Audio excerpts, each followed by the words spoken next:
ஸ்தோத்திரம். 50ஆம் அதிகாரத்தின் 10ஆம் வாக்கியம் அருமையான ஒரு ஆலோசனையை சொல்லுகிறது. இந்த 10வது வசனம் முடிக்கும் பொழுது கர்த்தருடைய நாமத்தை நம்பி தன் தேவனை சார்ந்து கொள்ள கடவன் என்று சொல்லப்பட்டிருக்கு. அன்பானவர்களே, பரிசுத்த வேதாகமத்தில் ஏசாயா தீர்க்கதரிசி நமக்கு கற்றுக் கொடுக்கிற அழகான பாடம், ஒரு தேவனுடைய பிள்ளை தனது வாழ்க்கையின் எல்லா திசைகளிலும் ஆண்டவரை மட்டும் சார்ந்து கொள்ள வேண்டும் என்று அவர் படிப்பிக்கிறார். ஒரு தேவனுடைய பிள்ளை கர்த்தரை மட்டும் சார்ந்து கொள்ள வேண்டும் என்று மிக தெளிவாக கற்றுக் கொடுக்கிறார்.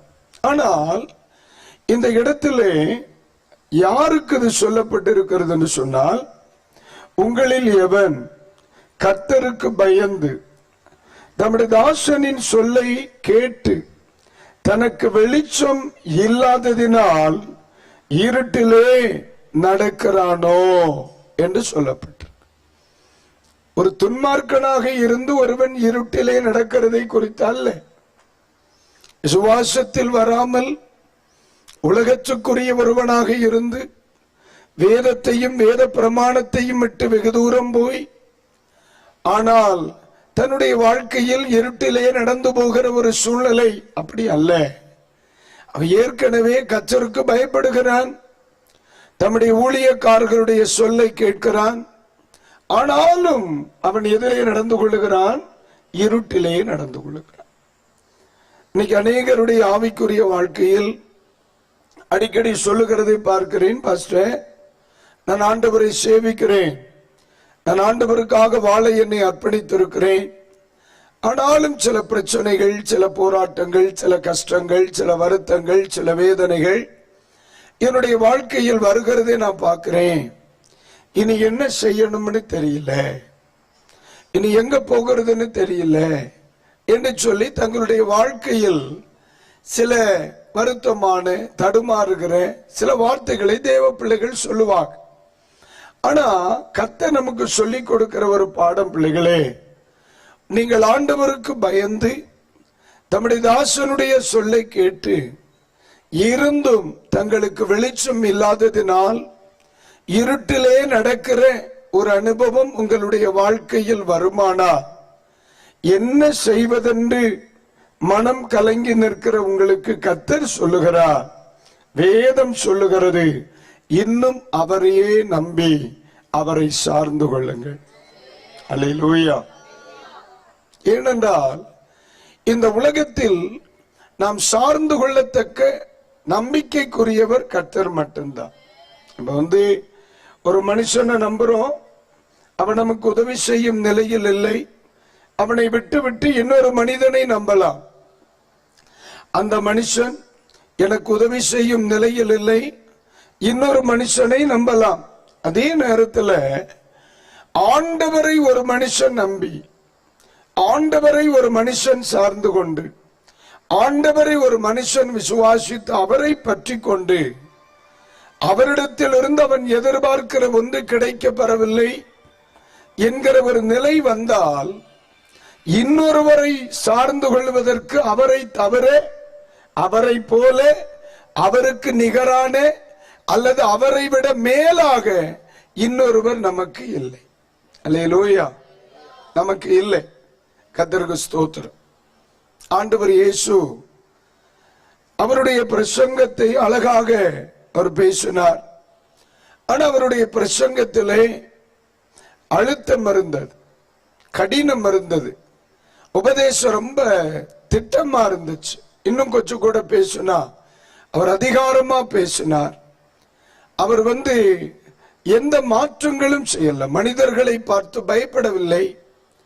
அப்ப நிறைய பேர் இயேசுவின் போதனையை கேட்டவர்கள், இது ரொம்ப கடின உபதேசம், இதை நமக்கு ஒத்து வராதுன்னு போயிட்டாங்க. அப்ப எல்லாரும் இயேசுவை விட்டு போன பொழுது உடனே சீஷர்கள் பார்த்து இயேசு கேட்கிறாருப்பா, நீங்களும் போகிறதற்கு மனதாய் இருக்கிறீர்களோ அப்படின்னு கேட்கிறார். உடனே அவங்க சொல்றாங்க, ஆண்டவரே நாங்கள் உம்மை விட்டு எங்கே போவோம்? எங்கே போவோம்? உம்மிடத்தில் நித்திய ஜீவ வசனங்கள் உண்டு. உம்மை தவிர தேடி சொல்வதற்கு வேறு யார்? உம்மை தவிர நம்புவதற்கு வேறு யார்? உம்மை தவிர தேடி செல்வதற்கு வேறு யார்? இல்லை.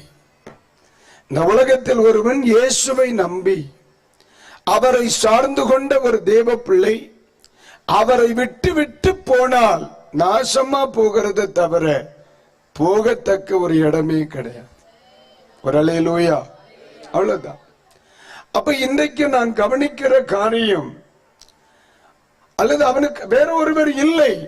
அதாவது நீங்க நம்ம லோக்கல்ல ஒரு பிரச்சனை வந்துன்னு வைங்களேன், மக்களை கொஞ்சம் டிலே மாறி வை மக்கா லைட்டா. அப்போ இப்ப நம்ம லோக்கல்ல ஒரு பிரச்சனைன்னா நம்ம கோர்ட்டுக்கு போவோம். நம்முடைய லோக்கல் கோர்ட், அதை விட்டா டிஸ்ட்ரிக்ட் கோர்ட், அதுக்கு மேல பிரச்சனை போனா ஹை கோர்ட் போகுது, அதுக்கு மேல சுப்ரீம் கோர்ட் போகுது, அதுக்கு மேல அவ்வளவுதான். அத நேரமே சொன்னேன், நாசமா போறதை தவிர வேற வழி இல்லை. என்ன, நம்ம அதுக்கு மேல பிரச்சனை போக முடியாது. அதுதான் இப்ப நம்ம ஆண்டவரை பொறுத்த மட்டில் ஆமென், ஸ்தோத்திரம். கவனிக்கணும், தேவனுடைய ராஜ்யம் அல்லது இயேசு நம்முடைய தெய்வம் என்று சொல்கிற நிலைப்பாடை நாம் கவனிக்கும் பொழுது அவர்தான் நம்முடைய பிரச்சனைகளுக்கு பரிகாரத்தின் எண்டு. வேற ஒண்ணு இல்லை அந்த கரைக்கு. அல்லேலூயா. மேல ஒரு சகாயர் இல்லை. அதுக்கு மேல நம்மை தேடி போகிறதுக்கு நம்பிக்கைக்குரிய வேறு ஒருவர் இல்லை. அதனால பைபிள் சொல்லுது, நீங்க அவரை சார்ந்து கொள்ளுங்கள். என்ன செய்யணுமா? அவரை சார்ந்து கொள்ளுங்க. அவரை தவிர வேற ஒருவர் இல்லை. நமக்கு இருந்திருந்தா பரவாயில்ல, போலாம். இந்த உலகத்துல நம்புவதற்கும் சரி, சார்ந்து கொள்ளுவதற்கும் சரி, நாம் ஏற்றுக்கொள்வதற்கும் சரி, நாம் சிநேகிப்பதற்கும் சரி, நம்முடைய காரியங்களை சொல்லி உதவி நாடிக்கொள்வதற்கும் சரி, ஆபத்திலே கிட்டி சேருவதற்கும் சரி, இயேசுவை தவிர வேறொருவர் நமக்கு இல்லை. இல்லை. தம்பி அழகா ஒரு பாட்டு பாடுச்சு, வேற வழி இல்லை. அதாவது சீஷர்களை பார்த்து இயேசு கேட்கிறார்ல, நீங்களும் போலாம் இருக்கிறீங்களாடா அப்படின்னு கேட்கும்போ, எங்க போவோம், அட்ரஸ் தெரிஞ்சாதான் போயிருக்கலாமே. அப்ப அவங்க இருக்கிறது இவர் மேல உள்ள பற்றுதலா இல்ல வேற வழி இல்லாததுனாலயான்னு தெரியல. கர்த்தருக்கு ஸ்தோத்திரம். சமீபத்துல ஒரு இடத்துக்கு ஊழியத்துக்கு போயிருந்தோம். அது கிராமம். அப்ப அந்த இடத்துல போனா எல்லாமே லோக்கல். கொஞ்சம் தண்ணி குடிக்கணும், ஜூஸ் குடிக்கணும். அப்ப நான் அந்த கடைக்கு போய் பொருள் வாங்கலான்ட்டு போனேன். நம்ம சொல்லத்தக்க பிராண்டு எந்த பிராண்டுமே இல்லை. எல்லாமே அங்க எங்கேயோ பக்கத்துல 28ஆம் கம்பெனியா இருந்துச்சு. எனக்கு ஒரே பையன், இது வேற வாங்கி குடிச்சு பின்னால பிரச்சனை வந்துடப்படாதுல்ல. நான் என்னடா சொல்றதுன்னு யோசிச்சுக்கிட்டே இருந்தேன். அப்ப நான் கூப்பிட்டேன், பக்கத்துல வேற கடை உண்டா? அப்ப சொல்ற, இங்க இருந்து 8 கிலோமீட்டர் போனா தான் அடுத்த கடை. நீ என்ன குடிக்கிறதா இருந்தாலும் இங்க தான் குடிக்கணும், வேற வழி இல்லை, குடிச்சுதான் ஆகணும். அது மாதிரி இந்த உலகத்தில் இயேசுவை விட்டுட்டு இன்னொருவரை தேடினால் அவரிடத்திலே நமக்கு இயேசுவினிடத்தில் கிடைக்கிற ஆதரவும் சமாதானமும் கிடைக்க முடியும். இந்த உலகத்தில் எத்தனை தெய்வங்கள் உண்டு என்று சொன்னாலும் இந்த பூமியில் உங்களுக்கு சகாயம் பண்ண முடியும், நித்தியம் என்கிற ஒன்று நமக்கு கிடைக்காது. நல்லா கவனிக்கணும். எல்லாவித சகாயமும் ஒரு மனுஷனுக்கு கிடைக்கும் அது தெய்வம் இயேசுவால் மட்டும்தான். ஆணித்தரமா சொல்லும். அதனாலதான் பைபிள் மிக தெளிவாய் சொல்லுகிறது, கர்த்தரையே சார்ந்து கொள்ள கிடவன். அல்லேலூயா. அவரை தான் சார்ந்து கொள்ள. நேற்று இரவிலே பிரபஞ்சத்தில் இருந்து விடுதலை உண்டாக வேண்டும், மனிதன் சரீரத்தில் இருந்து விடுதலை பெற்றுக் கொள்ள வேண்டும் என்பதை நாம் படித்தோம். இப்ப விடுதலை பெற்றுக் கொண்ட பிள்ளைகள் குறித்து நான் பேசுறேன். ஐயா, இந்த பிரபஞ்சத்தில் இருந்து விடுதலை பெற்று சபை என்று சொல்லுகிற ஒரு பேழைக்குள் வந்து கிருபையாக எனது பயணம் பயணித்துக் கொண்டிருக்கிறார். சரீரச்சுலே ஞான ஸ்நானத்தினால் உண்டாகிற மீட்பையும் பரிசுத்த ஆவியினால் உண்டாகிற அந்த ஆளுகையும் அனுபவித்து ஒரு ஆவிக்குரியவனாக, ஒரு தேவனுடைய பிள்ளையாக நான் பயணித்துக் கொண்டிருக்கிறேன். இந்த உலகத்தில் பாடுகள் இருக்கிறது. வேதம் சொல்லுது, மனிதனுடைய பாடுகளே அல்லாமல் வேற பாடுகள் நமக்கு இல்லை. மனுஷனாக இருந்தால் பாடுகள் உண்டு. ஆனா இந்த பாடுகள் நிறைந்த இந்த உலகத்திலே நான் யாரையாகிலும் ஒருவரை சார்ந்து தான் வாழ வேண்டியது இருக்கிறது. பொதுவாகவே மனிதன் ஒரு ஒட்டுண்ணியை இனத்தை சார்ந்தவன் தான். சிறுவனாக இருக்கும் பொழுது தாய் தகப்பனை சார்கிறோம். திருமணமான பின்பு மனைவியை அல்லது புருஷனை சார்கிறோம். வயதான பின்பு பிள்ளைகளை சார்கிறோம். நடக்க முடியாத நேரத்தில் கடைசியில் ஒரு குச்சியில் சார்கிறோம். அப்ப நமது வாழ்க்கை எங்கேயோ ஒரு இடத்திலே சார்ந்துதான் பயணிக்கிறது.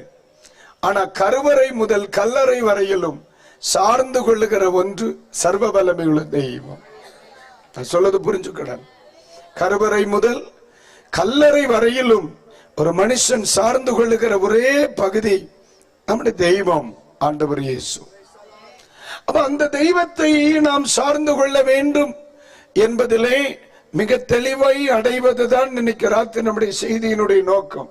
தேவ பிள்ளைகளே, உறுதியான ஒன்றிலை நீங்கள் சார்ந்து கொள்ளணும். இப்ப நான் ஒண்ணு சொல்றேன். இப்ப நான் இந்த இடத்துல நான் நிக்கிறேன்.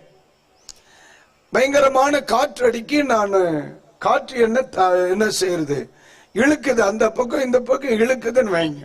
இதுல ரெண்டு பொருள் இருக்கு. ஒன்று இந்த டேபிள், இன்னொன்று இந்த மைக் ஸ்டாண்ட். இந்த இரண்டில் நான் முதலாவது பிடிப்பது எதை? இந்த மைக் ஸ்டாண்ட பிடிப்பனா இல்ல டேபிள பிடிப்பனா? ஏன்? இத பிடிச்சா இது என் கூட வந்துரும். இத பிடிச்சா ஓரளவு தாக்கு பிடிக்கும். உறுதியானது எதுவோ அதை நான் பிடித்துக் கொள்ளுகிறேன். உறுதியானது எதுவோ அதை பிடித்துக் கொள்ளுகிறேன். இந்த ரெண்டுமே முன்னாடி தான் இருக்கு. ஆனா இதன் மேல் இருக்கிற நம்பிக்கையை விட இதன் மேல் எனக்கு அதிக நம்பிக்கை இருக்கிறது. இதை விட இது உறுதியானதாக நான் உணர்கிறேன். அதனால எனக்கு ஒரு பிரச்சனை வரும் பொழுது இதை உறுதியாய் பிடித்துக் கொள்ளுகிறேன். அதே மாதிரிதான் இந்த உலகத்தில் நம்புவதற்கு அநேக காரியங்கள் என்னை சுற்றி இருந்தாலும் அந்த நம்பிக்கைக்குரியவைகளில் எவை சிறந்ததோ அதை நான் நம்புகிறேன். நான் இயேசுவை நம்புவதற்கு காரணம், இந்த உலகத்தில் எல்லாவற்றை விட அவர் நம்பிக்கைக்குரியவர். அவர் எல்லாவற்றை விட நம்பிக்கைக்குரியவர். அல்லேலூயா. இயேசு கிறிஸ்துவை ஏன் நம்முடைய தெய்வமாய், நம்முடைய இரட்சகராய் நாம் செயல்படுகிறோம் என்றால், நான் அறிந்த எல்லாவற்றுக்கும் ஒரு எல்கை இருக்கிறதை உணர்ந்தேன். எல்லாவற்றுக்கும் ஒரு எல்கை இருக்கிறது. அந்த எல்கைக்கு மேல் அந்த சக்தியினால் செயல்பட முடியல. ஆனா இயேசுவை நான் படித்தேன். அவரால் செயல்பட முடியாத ஒரு இடத்தை நான் பார்க்கவில்லை. கருவறைக்குள்ளும் கர்த்தருடைய கரம் வெளிப்படுகிறது. கல்லறை மட்டும் கர்த்தருடைய கரம் வெளிப்படுகிறது. கல்லறையிலும் வெளிப்படுகிறது. அப்ப இந்த இடத்தில் நான் கவனிக்கிறேன், இயேசுவை தவிர நம்பிக்கைக்குரிய, இயேசுவை தவிர நான் சார்ந்து கொள்ள, இயேசுவை தவிர நான் தேடுவதற்கு ஒரு சிறந்தவரை நான் பார்க்கவில்லை. வேதாகமத்தின் அடிப்படையில் இன்று இரவிலே தொடர்ந்து நாம் சிந்திப்போம். கர்த்தர் நமக்கு கிருபை தருவாராக. தேவ மனிதனாய் இருக்கிறதான யோபுவினுடைய வாழ்க்கையை ஒரு கணம் நாம் சிந்திப்போம். எல்லாரும் எடுங்க, யோபுவின் புஸ்தகம் அதனுடைய 30வது அதிகாரத்தை எடுத்துக்கொள்ளுங்கள். 30வது அதிகாரம் அதனுடைய 26வது வசனத்தை சகோதரி படிங்க. நன்மைக்கு காத்திருந்த, ஐயா, நன்மைக்கு காத்திருந்த எனக்கு தீமை வந்தது, எனக்கு தீமை வந்தது. வெளிச்சத்தை வர பார்த்து கொண்டிருந்த எனக்கு இருள் வந்தது. அவர் என்ன சொல்றார்? ஐயா, நன்மை வரும்னு நினைச்சேன், எனக்கு என்ன வந்துச்சு? தீமை வந்தது. வெளிச்சம் வரும் என்று நினைத்தேன், ஆனால் எனக்கு என்ன வந்துச்சு? இருள் வந்துச்சுன்ற. 31வது வசனம் படிங்க சகோதரி. என் சுரமண்டலம் புலம்பலாகவும், என் சுரமண்டலம் புலம்பலாகவும், என் கிண்ணறம் அழுகிறவர்களின் ஓலமாகவும் மாறின. இந்த ரெண்டுமே மகிழ்ச்சியின் இசை கருவிகள், சந்தோஷமாய் இருந்த சுரமண்டலத்தை எடுத்து பாடலாம், கிண்ணறத்தை எடுத்து பாடலாம், தேவனை துதிக்கலாம், மகிழ்ச்சியின் உச்சத்தை வெளிப்படுத்தலாம். ஆனா இங்கே அவருடைய சுரமண்டலம் எதற்கு பயன்படுகிறது? புலம்பலுக்கு பயன்படுகிறது. அவருடைய கிண்ணறம் எதற்கு பயன்படுகிறது? அழுகிறவர்களின் ஓலமாய் மாறிற்று அப்படிங்கிறார். மறுபடியும் 19ஆம் அதிகாரத்துக்கு வாங்க, 19ஆம் அதிகாரத்துக்கு வாங்க, அதனுடைய 8வது வசனத்தை ஒண்ணு படிங்க பார்ப்போம். நான் கடந்து போக கூடாதபடிக்கு, நான் கடந்து போக கூடாதபடிக்கு அவர் என் பாதையை வேலி அடைத்து, அவர் என் பாதையை வேலி அடைத்து என் வழிகளை இருளாக்கி விட்டார். இது யார் பண்ண வேலை? இது யார் பண்ண வேலை? அவர் அந்த வார்த்தையை மிக தெளிவா சொல்றார். அவர் என்னை என்ன செய்தார்? என் கடந்து போக கூடாதபடிக்கு என் பாதையை வேலி அடைத்து விட்டார். அடுத்து என்ன சொல்றார் பாருங்க, என் வழிகளை நான் நடக்க கூடாதபடி இருளாக்கி விட்டார் அப்படிங்கிறார். அப்ப நான் அவர்கிட்ட கேட்கிறேன், அப்ப வேற யாரையாவது தேட வேண்டியது தானே? அவருக்கு தெரியுது இதெல்லாம் பண்ணது அவர் தான். என்ன சாத்தான அவரை சந்திச்சதுதான் பிரச்சனை. வழியில 2 பேரும் சந்திக்காம இருந்திருந்தா யோபுவனுடைய புஸ்தகம் இப்படி எல்லாம் இருந்திருக்கார். 2 பேரும் ஆண்டவேல சந்திக்கிறாங்க. இப்ப நம்ம இது இது இந்த ஊருக்கு பேர் என்ன? காணிமடம் இல்லையா? மெயின் ரோட சொல்லுங்க, 5 கிராமம். இந்த மெயின் ரோடு 5 கிராமமா? தெரியல, காணிமடம் தானா? சரி, நீங்க ஒரு முடிவுக்கு வாங்க, கர்த்தர் உங்களுக்கு உதவி செய்யலாம். அப்ப அதுல வச்சு ஆமென், அங்க இருந்து பிசாசு வருது, ஆண்டவர் இங்க இருந்து போற வழியில எல்லாம் என்ன நல்லா இருக்கியான்னு கேக்குறாங்க. அப்ப அவர் ரொம்ப வேத்து விறுவிறுத்து போய் இருக்கான். யாரு? பேப்ப. அப்ப ரொம்ப வேர்வையா வரையடா, எங்க போயிட்டு வாரேன்னா உடனே அவன் சொல்ல, ஊரெல்லாம் சுத்திட்டு வாரேன். அதனாலதான் பேய் பிடிச்சவன் இன்னைக்கும் ஊர் சுத்துறான். புரியுதா உங்களுக்கு? அப்ப ஊரெல்லாம் சுத்திட்டு வாரேன் அப்படின்னா உடனே கேட்கிறார், வர வழியில சீலம் வீட்டு பக்கம் போனியான்னு கேட்கிறார். உடனே ஆமா அங்க போனேன், அங்கதான் உங்க கழுத ஒண்ணும் தெரிய மாட்டேன், காம்பவுண்ட் ரொம்ப உயரமா இல்ல, நீர்லாம் போட்டு வச்சிருக்கேன். இப்படி 2 பேரும் சும்மா தமாஷா பேசிக்கிறாங்க, சும்மா புரியுற மாதிரி சொல்லுதே. இப்ப ஆண்டவர் சொல்றார், ஆமே தோத்து, நீர் தான் வேலி, பிசாசு சொல்ற, நீர் தான் வேலி கட்டி வச்சிருக்கிறீர. உடனே ஆண்டவர் சொல்றார், அவனை மாதிரி ஒருத்தனும் இல்லல அந்த ஊர்ல என்ற. இப்ப சீலனுக்கு லைட்டா ஒரு சந்தோஷம் வந்திருக்கு. இப்ப 2 பேரும் பேசி, அது எப்படி சும்மாவா ஆலயம்ன்றா, ஆண்டவர் ஆண்டவன்றா, ஆண்டவரை தேடுறா, சோம் பண்றா, பாட்டு பாடுறான், காணிக்க கொடுக்கறான், ஆலயத்து போறான், ஊழியத்து போறான். நீ தான் அவனை ஆசீர்வதிச்சு வச்சிருக்கிறீரே, நீர் கொடுத்த ஆசீர்வாதத்தை மட்டும் எடுத்து பாரு, அவன் கோயிலுக்கு போறதே நிறுத்திடுவான். உண்மையில சொல்லுதான், இந்த ஆட்களை பத்தி பேய்க்கு நல்லா தெரிஞ்சிருக்கு. 1 மாசம் இஎம்ஐ கட்ட பைசா கொடுக்கலன்னா கோயிலுக்கு போக மாட்டான். என்ன அழகா சொல்றான், கொடுத்ததை மட்டும் நீர் எடுத்து பாரு, உபவாச கூட்டத்து போறானா இல்லையான்னு பாப்ப. நீர் கொடுத்ததை மட்டும் எடுத்து பாரு, கண்டிப்பா சொல்லுதே போவே மாட்டான். இப்ப ஆண்டவருக்கும் பிசாசுக்கு இடையில என்ன ஏற்படுது? ஒரு ஈகோ தான். ஆண்டவர் சொல்ற, இல்லடா அவர் ரொம்ப நல்ல பையன்றார், அவன் சொல்ற நோ கள்ள பையன்றார். இவங்க 2 பேருக்கு ஏற்பட்ட அந்த பாசல் சொன்ன சவால், அது யாருக்கு சிக்கலா போயிருது? நான் ஒரு நாள் பைபிள் படிச்சுட்டு இருக்கும்போது நான் மனசார சொல்லிட்டேன், தயவு செய்து நீங்க 2 பேரும் இந்த மாதிரி சந்திக்காதீங்க, என்னால தாங்க முடியாது. ஏன்னா இவங்க 2 பேரும் சந்திச்சதுனால பாதிக்கப்பட்டது யாரு? ஆமா, அவன் பேசிட்டு அவன் போயிட்டான், அவரும் பேசிட்டு அவன் போட்டான். இவன் இல்லடா சொரிஞ்சான், ஓட்டை எடுத்து உடம்ப சொரிஞ்சது யாரு? எனக்கு சொரிய நேரம் இல்லடே, நீங்க 2 பேரும் வீணா வேணாம், பிரச்சனை வேணாம். ஆனா ஆண்டவருக்கு தெரியும், பார்த்துக்கிடுங்க, சில ஆட்களை தான் சிக்க வைப்பார், சில ஆட்களை நம்பி ஆண்டவர் வாயை திறக்க மாட்டாரு. ஏன்னு கேக்குறீங்களா?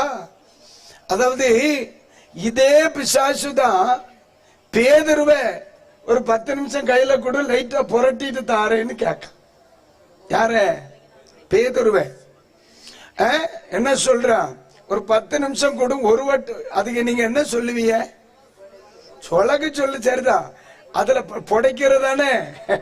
நானா பேச்சு கழுது கெட்ட வார்த்தை ஏறப்படாதுல்ல, அதான் கேட்டு இந்த சொலகுல புடைக்கிறதுக்கு பெர்மிஷன் கேட்கிறேன். உடனே ஆண்டவர் சொன்னார், தரமாட்டேன்ட்டான். இவருக்கு தெரியும் அவன் வாசு கூட்டத்துக்கு வரதே பெரிய விஷயம். ஒரு வாட்டி புடைச்சா அதுவும் இல்லாம போயிடும். அதனால யோபுவின் மேல் இருந்த நம்பிக்கை பேதுருவின் மேல் ஆண்டவருக்கு இல்லாம போச்சு.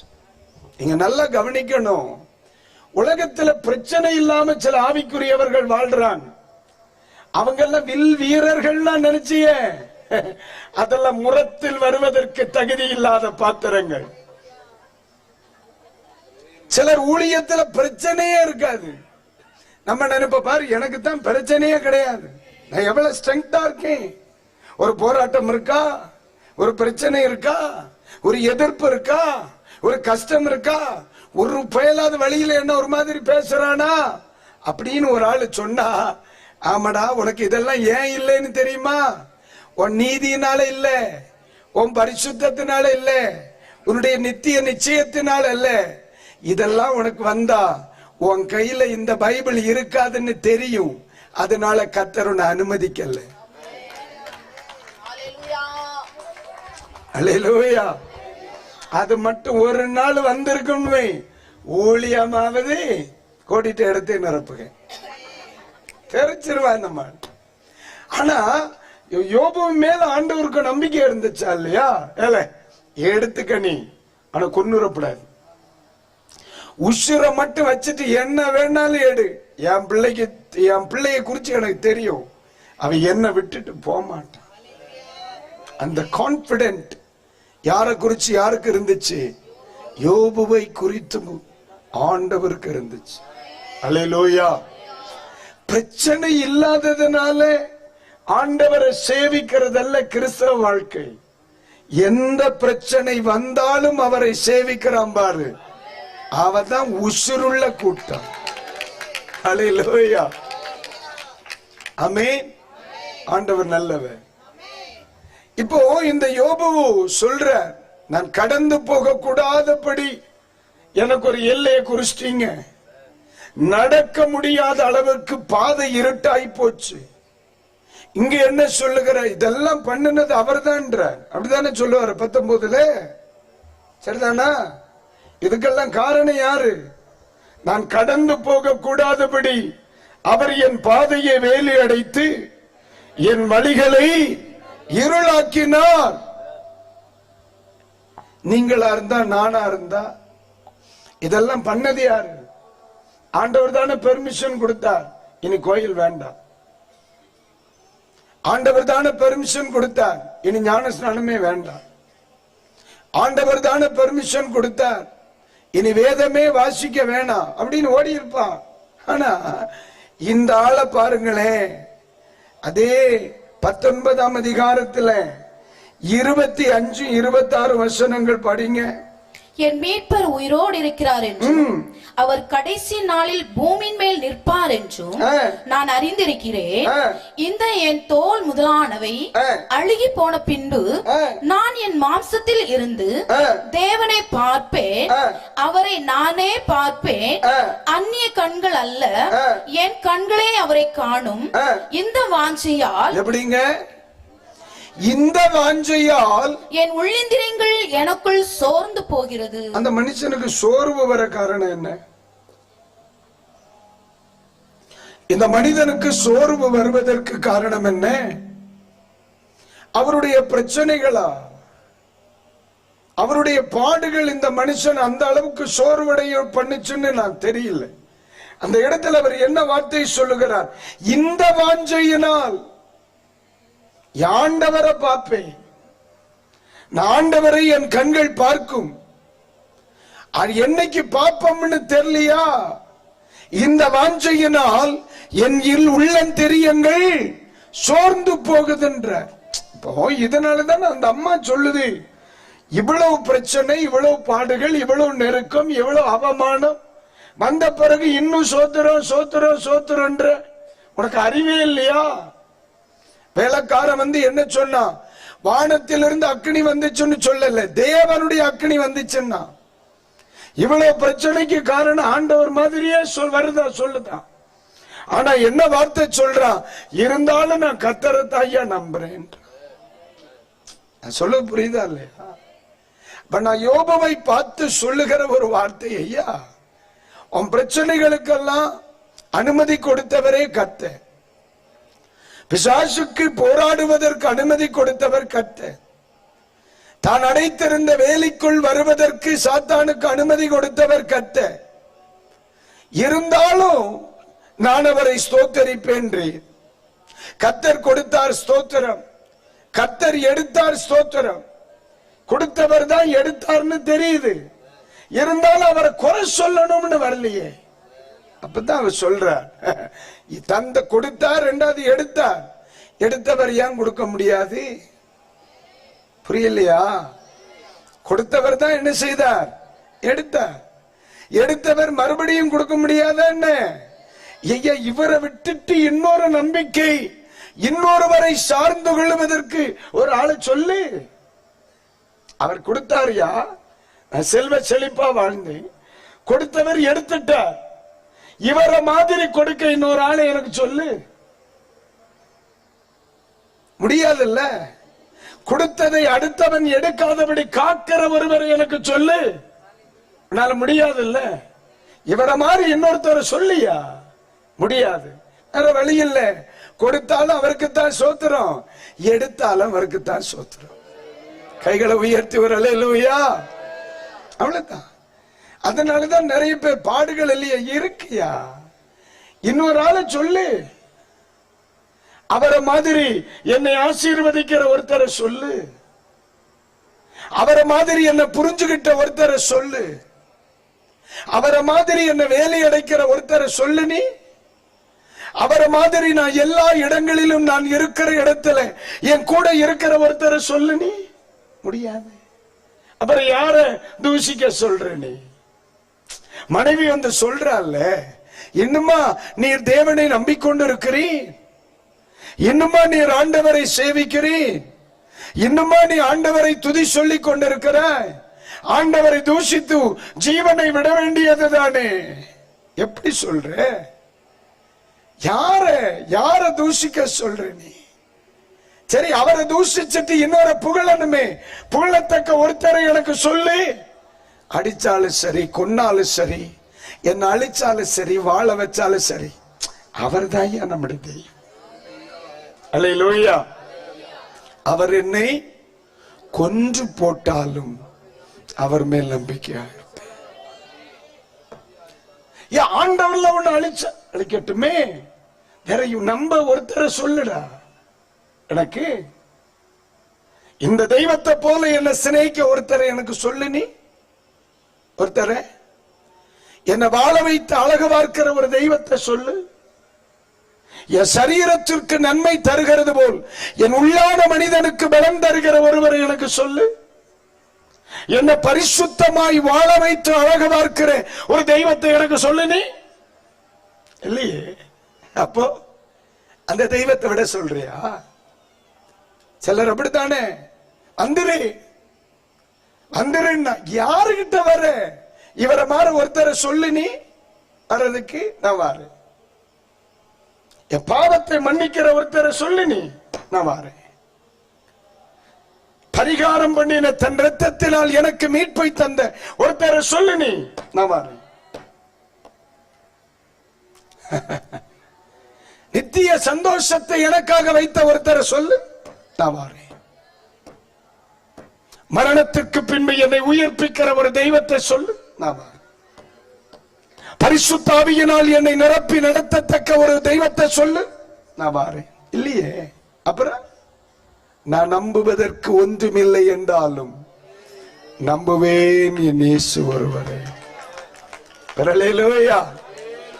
ஆமா, ராத்திரி ஒரு மாதிரி பாக்குறீங்களா, கிளம்புறீங்களான்னு கேட்க இல்ல. நீங்க ஆண்டவரை நிக்கிற இல்ல இன்னும் உறுதியா பிடிக்கிற மாதிரியா, இல்ல வேணுமா வேணாமா? கர்த்தர் ஸ்தோத்திரம். அதாவது ஆபிரகாம் வந்து அபிரகாமனுடைய அனுமதியோடு தான் லோத்து பிரிஞ்சு போறார். பைபிள்ல நம்ம படிக்கிறோம் இல்லையப்பா. அபிரகாம் சொல்லுகிறார், நீ வலது பக்கம் போனா நான் இடது பக்கம் போறேன், நீ கிழக்கே போனால் நான் மேற்க போறேன், தெற்கே போனால் நான் வடக்க போய்க்கிறேன் என்று சொல்லி அனுமதியோடு தான் போறார். அபிரகாமனுடைய அனுமதி, சித்தி சாராயனுடைய அனுமதி, அவரோடு இருந்த எல்லாருடைய அனுமதியை விட்டோடு தான் என்ன செய்யறான், ரெண்டு பேரும் கிளம்புறாங்க, பிரிஞ்சுறாங்க. ஆனா அந்த மனுஷன் வாழலையே, அழிஞ்சானையே. எப்ப அபிரகாமை விட்டு போனதுனால அல்ல, ஏன்னா இதுவரைக்கும் இடமில்லாமல் போக மட்டும் அபிரகாமும் லோத்தும் ஆசீர்வதிக்கப்பட்டது ரகசியம் என்ன, இவர்களோடு தெய்வம் இருந்ததனால். அல்லேலூயா. லோத்துனுடைய அப்பாவும் அம்மாவும் செத்துறாங்க, சித்தப்பாவுக்கு குழந்தை இல்லை, அதனால நீ கவலைப்படுறாதடா, நான் உன்னை என்ன செய்திருக்கிறேன் பார்த்துக்கிறேன்னு சொல்லி சித்தப்பா என்ன பண்ற, அவனை வளர்க்கிற. அபிரகாமை ஆசீர்வதித்தது போல லோத்தையும் கர்த்தர் என்ன செய்தார், ஆசீர்வதித்தார். ஒரு இடம் மட்டும் வராங்க, அவர்களுக்கு தண்ணீர் போதுமானதா இல்லை, ஆகாரம் போதுமானதா இல்லை, தங்கும் வசதி போதுமானதா இல்லை. அதனால வேலைக்காரர்களுக்கு இடையில என்ன வருது, ஒரு முடிவு அமையும், சண்டை வருது, வாக்குவாதம் வருது. ஒரு முடிவுக்கு வராங்க, நீ கிளம்பு நானும் போறேன். ரெண்டு பேரும் பிரிகிறாங்க. நீங்க நல்லா கவனிக்கணும், லோத்தை விட்டு அபிரகாம் பிரியவில்லை, அபிரகாமை விட்டு லோத்து பிரிந்தான். அப்படிதான் பைபிள் சொல்ல. ஆனா உண்மையா சொல்றேன், இன்னும் அபிரகாமோடு லோத்து இருந்திருந்தால் அபிரகாமால லோத்தை அட்ஜஸ்ட் பண்ண முடியும், கண்டிப்பா முடியும். ஆனா இந்த இடத்துல ரெண்டு பேர் ரெண்டு பக்கமா போயிட்டாக. ஆண்டவர் அபிரகாமோடு நிக்கிறார், லோத்து தனிமையா போற. ஆண்டவரை விட்டுட்டு லோத்து கிளம்பின பிறகு லோத்துனுடைய வாழ்க்கை வளர்ச்சியா தோல்வியா, வீழ்ச்சியா? வீழ்ச்சிதான். ஏன்? அபிரகாமை விட்டு போனதல்ல பிரச்சனை, ஆண்டவரை விட்டு போனதுதான் பிரச்சனை. அல்லேலூயா. இந்த வாக்குவாதம் வரத்தக்க ஆசீர்வாதத்திற்கு காரணம் யார்? அபிரகாமா? இடம் கொள்ளாமல் போக மட்டும் ஆசீர்வதிக்கப்படுவதற்கு காரணம் யார்? அபிரகாமா? இல்லை, அபிரகாமின் தெய்வம். அல்லேலூயா. அப்ப நான் லோத்தை பார்த்து சொல்ல வேண்டிய காரியம், நீ எதை விட்டிருந்தாலும் ஆண்டவரை விட்டிருக்க கூடாது. நீ எதை விட்டிருந்தாலும் நீ ஆண்டவரை விட்டிருக்க கூடாது. நீ அவரை மட்டும் நீ பிடித்திருந்தால் இந்த அளவிற்கு உன் வாழ்க்கை அழிந்திருக்காது. அதான் ஒரு வார்த்தை சொல்றேன், கேட்டுக்க. வேதாகமத்திலிருந்து நகோமி அம்மாவை குறிச்சு படிக்கணும். இந்த அம்மா மோவாபில் இருந்து மறுபடியும் பெத்லகேமுக்கு வர முயற்சிக்கிறார். ஓர்பால் என்று சொல்லுகிற ஒரு மருமகள் விட்டு போனாள், ரூத் மட்டும் விட்டு போகல. அந்த அம்மா சொல்லுகிற வார்த்தை என்ன? உம்முடைய தெய்வம் என்னுடைய தெய்வம், உம்முடைய ஜனம் என் ஜனம், உம்முடைய தேசம் என் தேசம், நீர் மரிக்கிற இடத்தில் நான் மரிப்பேன். அந்த பிடிதாமா வாழ வச்சிருச்சு. அல்லேலூயா.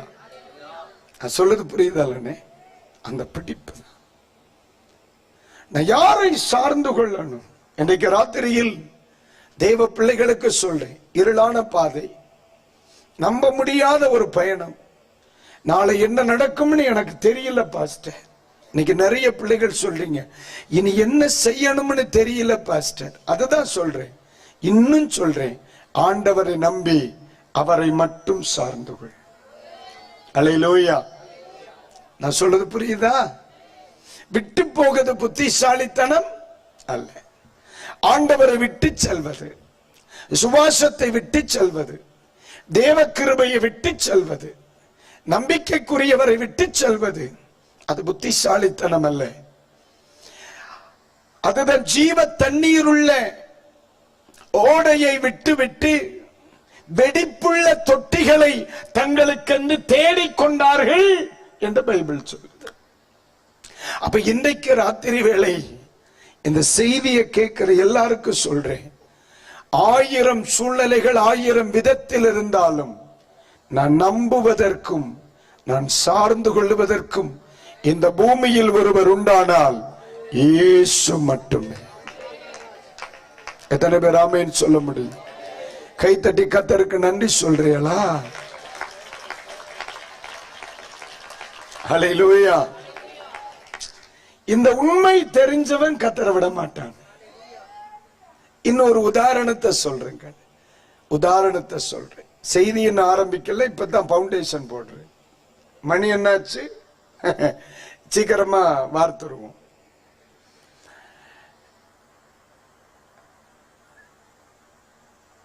மறந்து போச்சு பாத்துக்க. இப்ப ஞாபகத்துக்கு வரும். கண்ணாடி போட்டா ஞாபகத்துக்கு வரும். கைகளை உயர்த்தி ஒரு அல்லேலூயா சொல்லுங்க. சத்தம் அல்லேலூயா.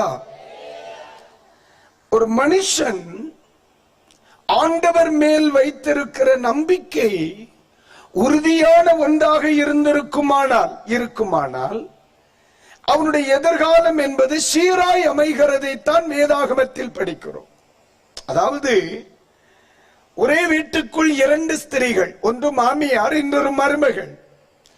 மாமியார் பெத்லகேமை விட்டு மோவாபுக்கு போறாங்க. அவங்க ஹிஸ்டரி உங்களுக்கு தெரியும். மருமகள் மோவாபை விட்டு பெத்லகேமுக்கு வருகிறாங்க. அவங்க ஃபீச்சரும் உங்களுக்கு தெரியும். விட்டு விலகி போனவர்கள் வாழல்ல, விட்டு தேடி வந்தவர்கள் பிழைத்துக் கொண்டார்கள்.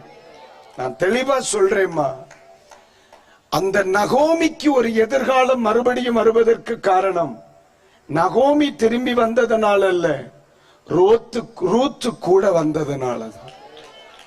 சொல்றது புரியுதாமா? அல்லேலூயா. நம்ம வீட்டுக்குள்ள ரூத்து மாதிரி ஆண்டவரை பிடிக்கிற ஒருத்தர் கிடந்தா போதும், நம்ம குடும்பம் தப்பிடும். நகோமி ஊர்ல வந்த உடனே எப்படி தன்னை தோத்தர் அறிமுகப்படுத்துறாங்க? என்னை நகோமி என்று சொல்லாதீங்க, மாறாள் என்று சொல்லுங்க, கசப்புன்னு சொல்லுங்க. அதுதான் ஃப்ரம்.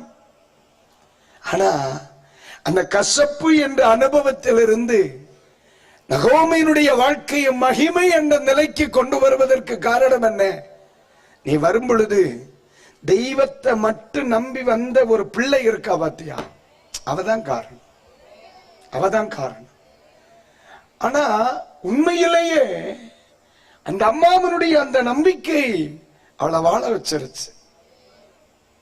ஆனா இப்படி ஒரு வாழ்க்கை கிடைக்கும் அல்ல நம்பினது.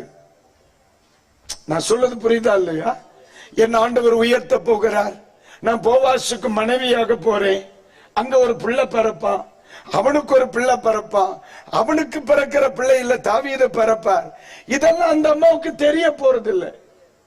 அந்த அம்மா சொன்ன ஒரே வார்த்தை, நீ எங்க சாகுறியோ அங்க, நீ வாழுகிற இடத்தில் நான் வாழுவேன், நீ சாகுற இடத்துல நான் சாவேன். வாழணும்னு நினைச்சு வந்தவ இல்ல, சாகிறதே சாவோம், மோவாவை விட்டு பெத்லகேமுக்கு போய் சாவோம் வந்தான். ஆனா ஆண்டவரை நம்பி வந்தவங்க அழிஞ்சதா சரித்திரமே இல்லை.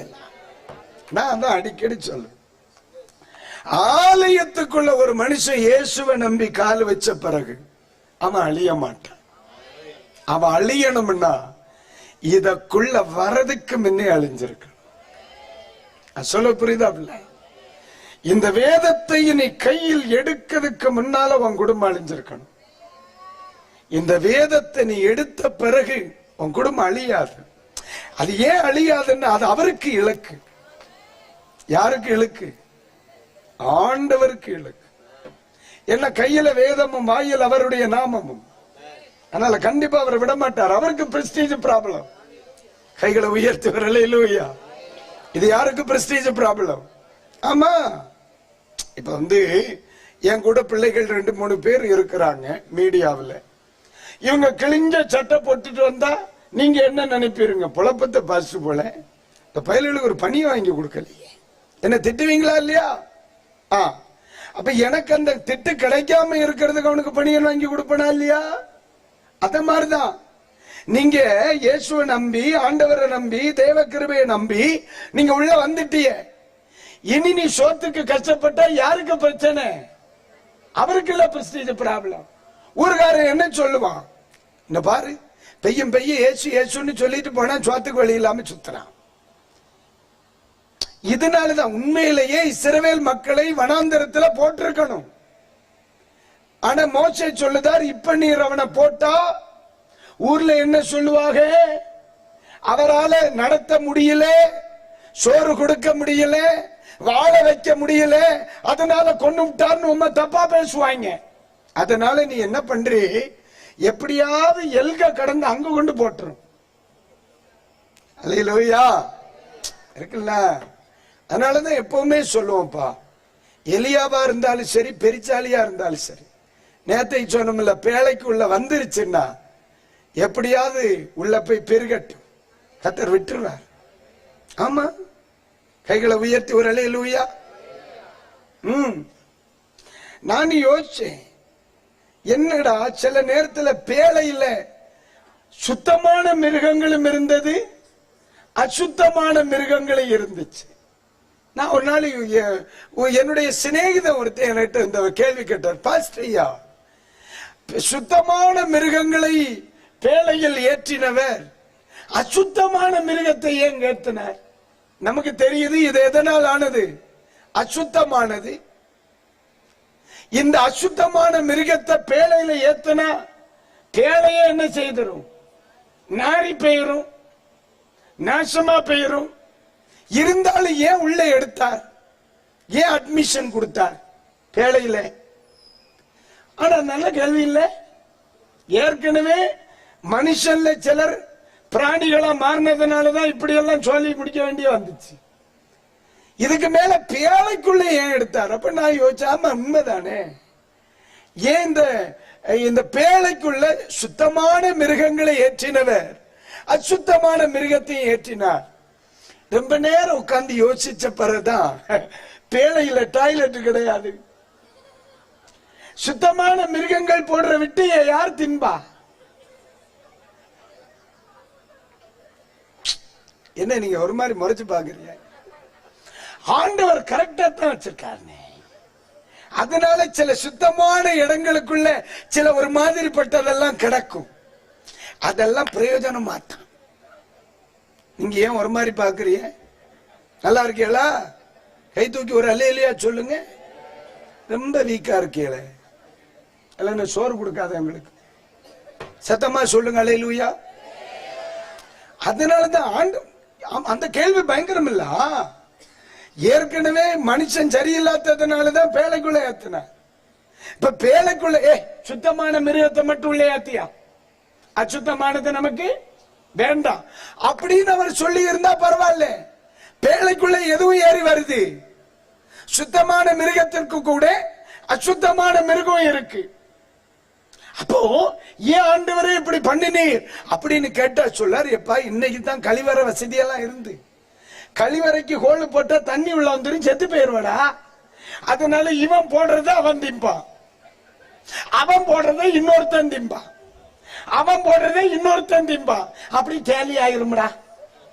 அதனால சில கூட்டத்துக்கு இடையில திங்கிறதெல்லாம் வச்சிருப்பேன், யூ டோன்ட் வரி, அதெல்லாம் சபையில இருக்கத்தான் செய்ய, அட்ஜஸ்ட் பண்ணி போனோம் அப்படின்னாரு பாரு. அதனாலதான் இன்னைக்கு ராத்திரி உங்களையும் நான் அட்ஜஸ்ட் பண்றேன். ஆமா, அல்லேலூயா சொல்லுன்னா கை தூக்கல எல்லாம் நல்லா சொல்ல முடியுமா? பாத்தியா பாத்தியா, அட்ஜஸ்ட் பண்றேன். கைகளை உயர்த்தி ஒரு அல்லேலூயா சொல்லுங்க, சத்தம் அல்லேலூயா. அதனால ஆண்டவர் எதையுமே பிளான் பண்ணாம பண்ண மாட்டார். உங்க வீட்டுக்கு ஒரு வாழ்க்கை, உங்களை ஒரு குறிப்பிட்ட இடத்துல, உங்களை ஒரு சபையில, சபைக்குள்ள ஒரு மனிதனை ஆண்டவர் கொண்டு உட்கொள்ள வைக்காருன்னா ஆண்டவருடைய நோக்கம் எல்லாமே இருக்காது. எல்லாவற்றுக்காக ஸ்தோத்திரம் சொல்லணும். சத்தமா ஸ்தோத்திரம் பண்ணுங்க. உங்க ஸ்தோத்திரம் ரொம்ப மோசமா இருக்கு, நல்லா சத்தமா ஸ்தோத்திரம் பண்ணுங்க, நிறைய ஸ்தோத்திரம் பண்ணுங்க. சோதராம் சோதராம் சோதராம் சோதராம் அல்லேலூயா. அல்லேலூயா. அதானே இவர் சொல்றார். கர்த்தர் கொடுத்தார், அதே அவருக்கு தெரியுது. கர்த்தர் எடுத்தார். ஆனா ஸ்தோத்திரம் மட்டும் கர்த்தருக்கு தான். எடுத்தாலும் சோத்திரம் தான், கொடுத்தாலும் சோத்திரம் தான். அதே நேரத்தில் நம்ம தானியேலின் புஸ்தகத்திற்கு வரும்போ எடுக்க வேணாம். இன்னைக்கு வேற ரூட்ல போயிட்டு இருக்கு, நான் கரெக்டா உங்களை பஸ் ஸ்டாப்ல கொண்டு விடுவேன். நாங்கள் ஆராதிக்கிற எங்கள் தேவன் எங்களை தப்புவிக்க, அதுல சந்தேகம் இல்லை. தப்புவிக்கணுமா வேணாமான்னு அவர் முடிவு பண்ணட்டும், அவர் முடிவு பண்ணட்டும். ஆனா தப்புவிச்சாலும் சரி, தப்புவிக்காம போனாலும் சரி, ஆராதனை அவருக்கு மட்டும்தான். அல்லேலூயா. ஆராதனை அவருக்கு மட்டும்தான். ஜெபம் அவருக்கு மட்டும்தான். துதி அவருக்கு மட்டும்தான். ஆராதனை அவருக்கு மட்டும்தான். மகிமை அவருக்கு மட்டும்தான். வாழ வைக்கிறதும் அழிய போகிறதும் அழிக்கிறதும் அது அவர் இஷ்டம்.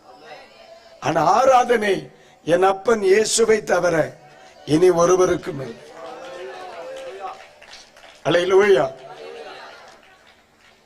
அவன் எல்லாம் சேர்ந்து ஆண்டவரை சேவிச்சு செத்துட்டான் சொல்லிட்டு போறா. எனக்கு என்ன, செத்து சுண்ணாம்பான பிறகு என் காதா கேட்க போகுது, அவரு கேட்குமில்ல. என்ன வாழ வச்சு அவர் மகிமைப்படுகிறார்னா அது நடக்கட்டும். நான் சாகிறதுனால அவர் மகிமைப்படுறார்னா அதாவது நடக்கட்டுமே. மகிமை கர்த்தருக்கு தானே. ஆனா ஆண்டவரை விட்டுட்டு இன்னொருவரை நம்புறது மட்டும் பேச்சுக்கே ஆகாது. அல்லேலூயா. உங்க நம்பிக்கை என்ன? இன்னைக்கு ராத்திரி கர்த்தருடைய வார்த்தைகளை கேட்கிற தேவ பிள்ளைகளை பார்த்து சொல்றேன், நம்முடைய நம்பிக்கை என்னம்மா? நம்முடைய நம்பிக்கை என்ன? கர்த்தர் மட்டும் என்ன வாழ வச்சிடட்டும், நான் ஆண்டவருக்கா எதையும் செய்வேன். சாக வச்சா பாப்போம். என் வாழ வச்சாலும் சரி, சாக வச்சாலும் சரி, உயர்த்தி வச்சாலும் சரி, தாழ்த்தி வச்சாலும் சரி, நீடிக்கி வைத்தாலும் சரி, குறுகலா வச்சாலும் சரி, ஆராதனையா இருந்தாலும் சரி, ஜெபமா இருந்தாலும் சரி, நம்புறதா இருந்தாலும் சரி, இயேசு மட்டும்தான். நம்பிக்கை யாருக்குத்தான். இந்த விசுவாசம் இருந்தா இப்ப ஒரு அல்லேலூயா சொல்லுங்க. உண்மையா சொல்லுதியே, அப்ப 9 மணி கன்வென்ஷன் முடிச்சிட வேண்டியதான். பிலிப்பியருக்கு எழுதிய நிருபத்துக்கு வாங்க. அங்க ஒரு மனுஷன் அழகா இத மாதிரியே பேசினார். பாத்துக்க, ஒண்ணு நான் பார்த்துட்டா. 1ஆம் அதிகாரம் எடுங்க. உங்க பைபிள்ல பிலிப்பியர் இருக்கா? இருக்குல்ல? எங்க இருக்கு? பைபிள்ல இருக்குன்னு சொல்லாத, பழைய ஏற்பாட்டிலே இருக்கு. நீ ரொம்ப நாள் இருக்கணும் என்ன தங்கச்சி, கர்த்தர் உன்னை போடாம இருக்கட்டும். பிலிப்பியர் 1ஆம் அதிகாரம் 20ஆம் வசனத்தை படிங்க. நான் ஒன்றிலும் வெட்கப்பட்டு போகாமல், சரி, எப்போதும் போல, எப்பொழுதும் போல. இப்பொழுதும் எப்படிமா? எப்பொழுதும் போல. ஒரு முறை கூட சொல்லுங்க. எப்போதும் போல, எப்போதும் போல, இப்பொழுதும் மிகுந்த தைரியத்தோட, ரொம்ப தைரியமா, ஜீவனால் ஆகிலும், ஜீவனால் ஆகிலும், சாவினால் ஆகிலும், சாவினால் ஆகிலும், கிறிஸ்து என் சரீரத்தினாலே, கிறிஸ்து என் சரீரத்தினாலே மகிமைப்படுவார் என்று, மகிமைப்படுவார் என்று எனக்கு உண்டாயிருக்கிற வாஞ்சைக்கும், வாஞ்சைக்கும், நம்பிக்கைக்கும் தக்கதாய், தக்கதாய் அப்படி முடியும், அப்படி முடியும். கிறிஸ்து எனக்கு ஜீவன், கிறிஸ்து எனக்கு ஜீவன், சாவு எனக்கு ஆதாயம். அல்லேலூயா. வாழ்ந்தாலும் சரி, செத்தாலும் சரி, ஆண்டவர் மகிமைப்படுவார்னு எனக்கு தெரியும். வாழ்ந்து மகிமைப்பட வாய்ப்பு கிடைச்சா வாழ்ந்து மகிமைப்படுவோம். செத்து மகிமைப்படுதுன்னா அதாவது நடக்கட்டு. வாழ்ந்தாலும் தோத்திரம், செத்தாலும் சோத்திரம். ராமே, அல்லேலூயா. இப்ப சில ஆட்களுக்கு 10ஆம் தேதி வர வேண்டிய பணம் வரல, 11ஆம் தேதி உபவாச கூட்டத்துக்கு வரமாட்டேன். ஏன் பிரேயருக்கு காணல?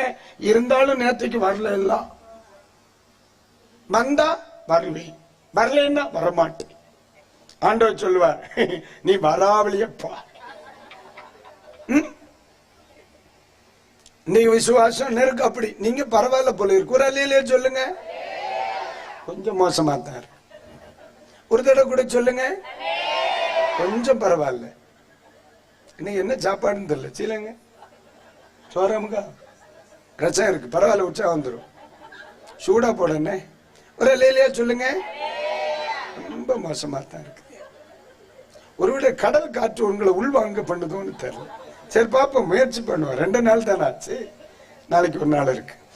ஆமாடா ரசம் மணக்குது. கைகளை உயர்த்தி ஒரு அல்லேலூயா சத்தமா சொல்லுங்க, அல்லேலூயா.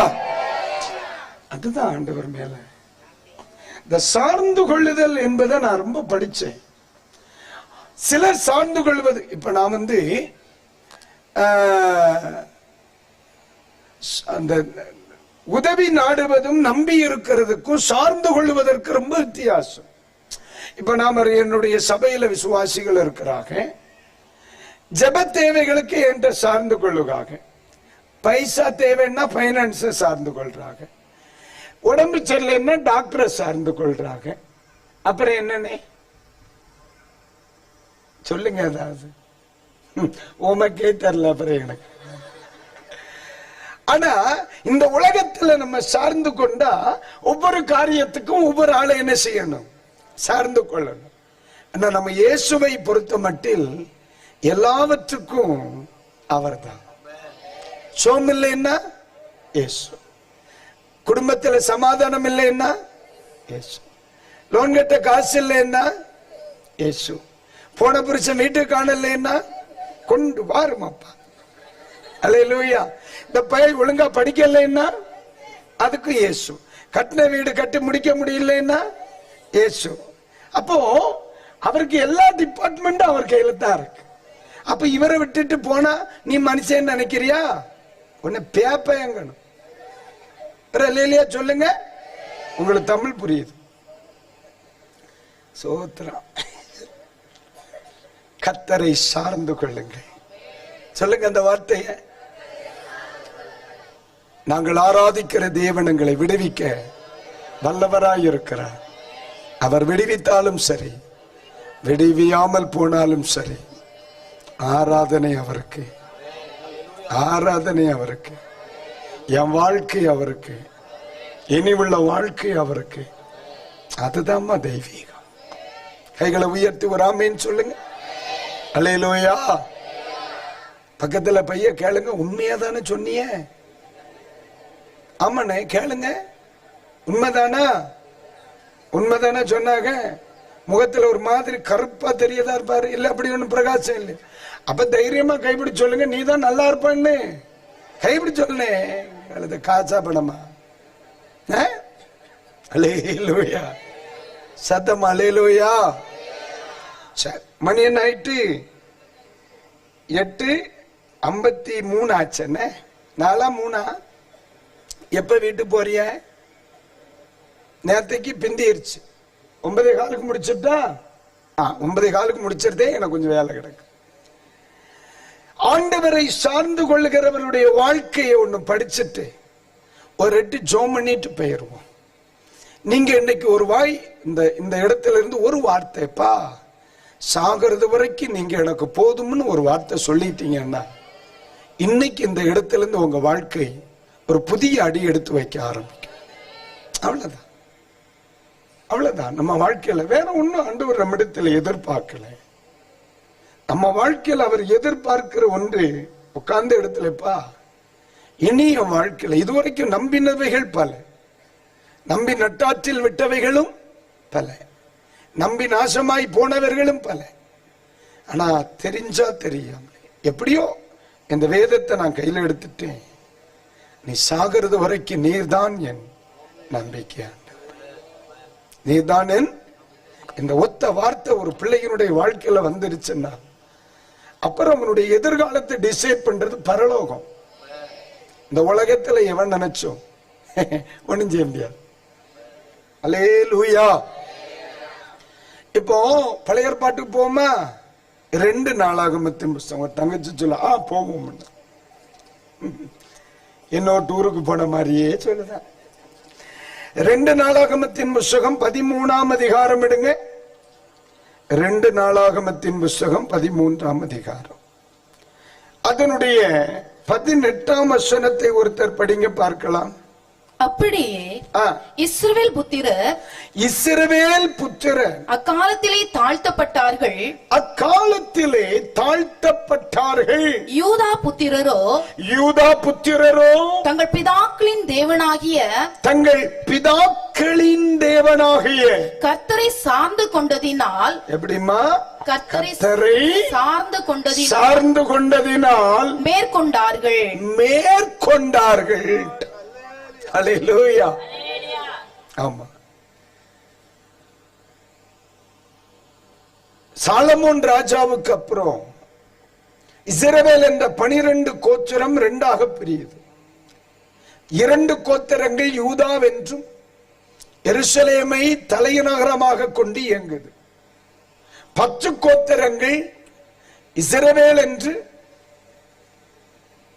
சமாரியாவை தலைநகரமாக கொண்டு இயங்குகிறது. சரித்திரம் தெரிந்தவர்களுக்கு தெரியும்.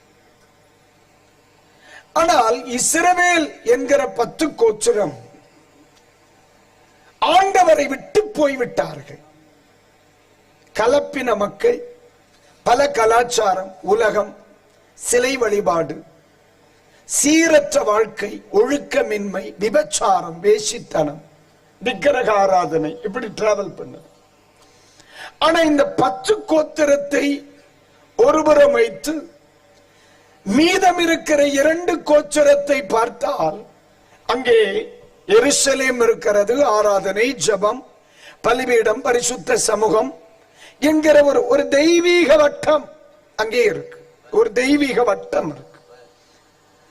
அவர்களுடைய காதுகளில் தேவனை துதிக்கிற சத்தம், பாடுகிற சத்தம், பலிகளின் சத்தம், பஸ்கா பண்டிகை, இப்படி டிராவல் ஆகுது. சில இடங்களில் இவர்கள் ஆண்டவரை விட்ட சூழலை நாம் வேதாகமத்தில் படித்திருக்கிறோம். ஆனா இந்த இடத்துல இஸ்ரவேல் என்ற 10 கோத்திரம் தேவனை சார்ந்து கொள்ளல. இந்த யூதா என்று சொல்லுகிற 2 கோத்திரம், அந்த சின்ன கூட்டம் இருக்கே, அவர்கள் என்ன செய்தார்கள்? கர்த்தரை சார்ந்து கொண்டார்கள். அல்லேலூயா. 10 அதிகமா, 2 கொஞ்சம். ஆனா இந்த 2 10 ஜெயிச்சிருச்சு. ஆமா, இந்த பின்னணியத்தை ஒரு வார்த்தை உங்களுக்கு சொல்றேன், கேளுங்க. ஆமென், ஸ்தோத்திரம். நம்ம இப்ப எத்தனாம் அதிகாரத்தில் நிக்கிறோம்? 13. 3ஆம் வசனத்தை படிங்க சகோதரி. அபியா தெரிந்து கொள்ளப்பட்ட 4 லட்சம் பேராகிய, நல்ல கவனிக்கணும், எதிராளிகள் 4 லட்சம் பேராகிய பராக்கிரம சேவகரின் ராணுவத்தாரை யுத்தத்திற்கு ஆயத்தம் பண்ணினான். எரோபியாம் தெரிந்து கொள்ளப்பட்ட 8 லட்சம் பேராகிய பலத்த பராக்கிரமசாலிகளை அவனுக்கு எதிராக யுத்தத்திற்கு நிறுத்தினான். அல்லேலூயா சொல்லுங்க. இந்த 2 கோத்திரங்கிற யூதா பக்கத்தில் எத்தனை பேர் இருக்கிறாங்க? 4 லட்சம் பேர். அவங்க பக்கம் எத்தனை பேர் இருக்கிறாங்க? 8 லட்சம் பேர். ஆனா பைபிள் சொல்லுது 4 லட்சம் 8 லட்சத்தை ஜெயிச்சிருச்சு. அதான் 4 லட்சம் 8 லட்சத்தை ஜெயிச்சிருச்சு. என்னடா ரகசியம்னு பார்த்தா, அவன் கரெக்டா முழங்கால் போட வேண்டிய நேரம் முழங்கால் போட்டிருக்கான். ஜெபம் பண்ண வேண்டிய நேரம் ஜெபம் பண்ணி இருக்கான். ஆண்டவரை தேட வேண்டிய நேரம் ஆண்டவரை தேடி இருக்கான். ஆண்டவரை சார்ந்து கொள்ள வேண்டிய இடத்துல ஆண்டவரை சார்ந்து கொண்டு இருக்கான். உலகமே சொல்லிச்சு அவன் 8 இவன் 4 தோத்துருவான்னா, ஆண்டவர் தூக்கி விட்டான். ஆண்டவர் தூக்கி விட்டான்.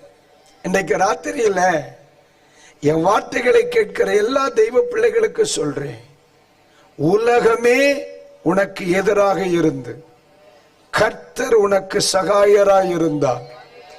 அந்த சத்துருக்களின் நடுவில் அவர் வாழ வைப்பார் என்பதை மறந்துவிடக்கூடாது. அல்லேலூயா. அவர் வாழ வைப்பார், அதுல மாற்று கருத்து இல்லை. அதே நேரத்தில் உலகமே ஒரு மனுஷனுடைய கைவசம் இருந்து ஆண்டவர் மட்டும் உனக்கு சத்துருவா இருந்தா உன்னை காப்பாத்த ஒரு பயலாலே முடியும். தொடச்சிருவார் உன்கிட்ட. அல்லேலூயா. அதனாலதான் சில மனிதர்கள் சொல்றாங்க, உனக்கு யார்ல இருக்கா கேட்கறதுக்கு. சில தேவனை சார்ந்து கொண்ட பிள்ளைகளுக்கு சில உலகத்தின் சத்துருக்களின் வல்லமை சொல்லப்படுகிற வார்த்தை, உனக்கு உனக்கு யார்ல இருக்கா, உனக்கு பேசுறதுக்கு யார் இருக்கா, உன்னை அடிச்சா யார் இருக்கா, உனக்கு தீங்கு செய்த யார் இருக்கா. உலகத்தில் யார் இருக்கிறானோ இல்லையோ, அண்ட சராசரங்களை படைத்த தெய்வம் ஒருவர் இருக்கிறார். அல்லேலூயா.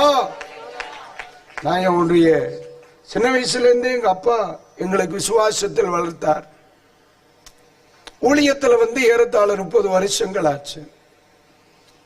ஆனா நான் நல்லா கவனிச்சிருக்கேன், ஆண்டவரையும் அவரை உண்மையாய் நம்பின ஒரு பிள்ளைக்கு விரோதமாய் எழும்பினவனுடைய குடும்பம் சுடுகாடாயிருக்கு, அழிஞ்சிரும், பேச்சுக்கு இடம். ஏன்னா இவனுக்கு வேற யாரையும் தெரியாது, அவனுக்கு வேற யாரும் கிடையாது. நீ என்ன சொன்னாலும் போய் தேவ சமூகத்தில் உட்கார்ந்து அழுவான். பார்த்துக்க, அவன் எங்க இருந்து அழுவான்? தேவ சமூகத்தில் இருந்து அழுவான். அதாவது 4 நண்பர்கள் இருந்தா 4 பேர்த்த சொல்லி ஆறுதல் அடைவான். அதுவும் இல்லைன்னா அவன் யாரதான் நம்புவான்? கர்த்தரை நம்புவான். 100% அவனை சார்ந்துதான் நிற்பான். அவனுக்காக கர்த்தர் கண்டிப்பா கிரியை செய்வார். அவனுக்காக எளியவனின் ஆத்துமாவை கர்த்தர் ஒரு நாளும் கைவிடவே மாட்டார். அதுதான் அடிப்படை. கைகளை உயர்த்தி வராமேன்னு சொல்லுங்க. அல்லேலூயா. அதனாலதான் இஸ்ரவேல் சீஷர்களை இயேசு சொந்த ஊர்லயா விட்டுட்டு போனார்? எருசலேமில் விட்டுட்டு போனார். வந்த இடம் அடுத்த ஊர்ல. அம்மா, நம்ம எல்லாரும் சேர்ந்து மெட்ராஸுக்கு போறோம் அப்படின்னு நினைச்சுக்கோ. அங்கதான் பஸ்கா நடக்கு. போன இடத்துல இயேசுவை சிலுவையில் அறைந்தாச்சு. எங்க? மெட்ராஸ்ல ஆச்சு. அங்கதான் இயேசு எடுத்துக்கொள்ளப்படுகிறார். போனோம், திருப்பி வர்றதுக்கு பைசா கிடையாது. இயேசு என்ன சொல்லுதார்? இங்கேயே இரு, ஒன்னு ஆச்சரிப்பேன். சொந்த ஊர் கிடையாது, சொந்த வீடு கிடையாது, சொந்தமா ஒரு தோட்டம் துறவு கிடையாது, ஒரு ரேஷன் கார்டு கிடையாது, ஆதார் கார்டு கிடையாது. நடுத்தருவில் நிக்கிற அத்தனை பேரும் ஆண்டவர் சொல்லுதார், தைரியமாறா, அடுத்த ஊர்ல இருக்கிற நான் உன் கூட இருக்கிறேன். வாழ வச்சாரா இல்லையா? எருசலேமில வாழ வச்சாரா இல்லையா? தேசத்தை அசைச்சாங்க இல்ல? அப்போ காரணம் என்ன? அழைச்சவர் கூட இருந்தார்லடா. அழைச்சவர்ல கூட இருந்தார், அபிஷேகித்தவர் கூட இருந்தார்ல. அதுதான் நம்ம எத்தனை பேர் இருக்கிறவர் அல்ல, நம்ம கூட இருக்கிறவர் யாருங்கிறதா பிரச்சனை. கர்த்தருக்கு ஸ்தோத்திரம். அல்லேலூயா. 8 லட்சம் பேர் கடற்கரை மணலத்தனையா நிக்கிறான், 4 லட்சம் பேர் இருக்கிறான். ஆனா இந்த யூதா ராஜா ஆண்டவர்கிட்ட போய், ஆண்டவரே வேற யாருமே எனக்கு இல்லப்பா, உங்களை தான் நம்பி இருக்கேன்ட்டு விழுந்துட்டான். பைபிள் சொல்லுது, கர்த்தர் யுத்தம் பண்ணினார். வராமே என்னை கேட்கிறவர்களுக்கு சொல்றேன், இந்த 2வது நாள் இந்த தேவ சமூகத்தை நம்பி, இந்த தேவ மனிதன் சொல்லுகிற தேவ வார்த்தையை கேட்டு, இந்த வேதத்தை வெட்கப்படாமல் கையில் எடுத்து, அல்லது பல தேசங்களிலிருந்து நீங்க வந்திருக்கிறீங்க, இந்த ஆண்டவரை நம்பி இருக்கிற பிள்ளைகளுக்கு சொல்றேன், அழியணும்னு சொன்னா இயேசுங்கிற பெயர் இந்த வாயில வரதுக்கு முன்ன உன் குடும்பம் அழிஞ்சிருக்கும். அழியணும்னா இந்த பைபிள் உன் கையில வரதுக்கு முன்னாடி அழிஞ்சிருக்கும். இல்லைன்னா ஆராதிக்கிற சத்தம், அல்லேலியா சத்தம் கேட்கிற ஒரு ஆலயத்துக்குள்ள நீ போகிறதுக்கு முன்னாடி அழிஞ்சிருக்கணும். இனி வாழணுமா அழியணுமான்னு நீங்களோ நானோ சத்துருவோ அல்ல தீர்மானிக்கிறது. இனி தீர்மானிக்கிறவர் கர்த்தர். இனி தீர்மானிக்கிறது யாரு? கர்த்தர். அல்லேலூயா. சத்துருவை பார்த்து தைரியமா சொல்லலாம், நீ நினைச்சு என்ன அழிக்கவும் முடியாது, நீ நினைச்சு என்ன வாழ வைக்கவும் முடியாது. நான் வாழணுமா அழியணும். நான் சில வருடங்களுக்கு முன்னால என்னை ஒருவருடைய கையில் கொடுத்தேன். சில வருடங்களுக்கு முன், வாழ்வோ தாழ்வோ எதுவா இருந்தாலும் சரி உங்க கையில இருக்கட்டும் ஐயா என்று சொல்லி ஆண்டவருடைய கையில நான் கொடுத்தேன். நான் வாழணுமா அழியணுமான்னு இனி அவர் தீர்மானிக்கணும். அல்லேலூயா. அதையா வெற்றி. இந்த ராத்திரி பொழுதில் என் பிள்ளைகளுக்கு நான் சொல்றது அது. அதாவது அப்போஸ்தலனாகிய பவுல் அழகாய் ஒரு வார்த்தையை தீமோத்தேயுவுக்கு சொல்லுவார். என்னுடைய விசுவாசம் என்று சொல்லிவிட்டு அவர் சொல்லுவார், நான் விசுவாசித்தவர் இன்னார் என்று அறிந்திருக்கிறேன் அப்படின்பா. சொல்லிட்டு அவர் சொல்லுவார், நான் அவரிடத்தில் ஒப்புவித்ததை அந்த நாள் வரை காத்துக்கொள்ள அவர் வல்லவராய் இருக்கிறார். என்னையும் என் குடும்பத்தையும் என் வாழ்க்கையையும் எல்லாத்தையும் ஒருத்தர் கையில கொடுத்துட்டு தான் நான் வந்தேன். எனக்கு ஒருத்தர் மேல நம்பிக்கை உண்டு. நான் கொடுத்ததை வழியில் துளைத்து விடாமல் கடைசி வரை காக்கத்தக்க ஒரு தெய்வம். சுவாசிக்கிற பிள்ளை கைத்தட்டி தெய்வத்திற்கு நன்றி சொல்லலாம். நான் யாரை சார்ந்து கொண்டிருக்கிறேன்? சத்துரு உன் குடும்பத்துக்கு விரோதமாய் வரும் பொழுது நான் தைரியமா சொல்றேன், என் குடும்பத்தை ஆண்டவர் கையில குடிச்சு ரொம்ப நாள் ஆச்சு பார்த்துக்க.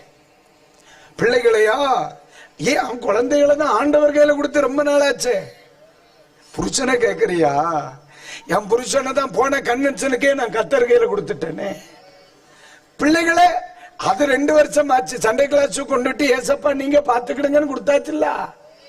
அப்ப வீட்டுல இருக்கிற நன்மை அவர் தந்ததானே. தந்தது மட்டும் போதாது, தந்ததை காத்துக்கிடுங்கன்னு எப்பவோ கொடுத்துட்டேன்.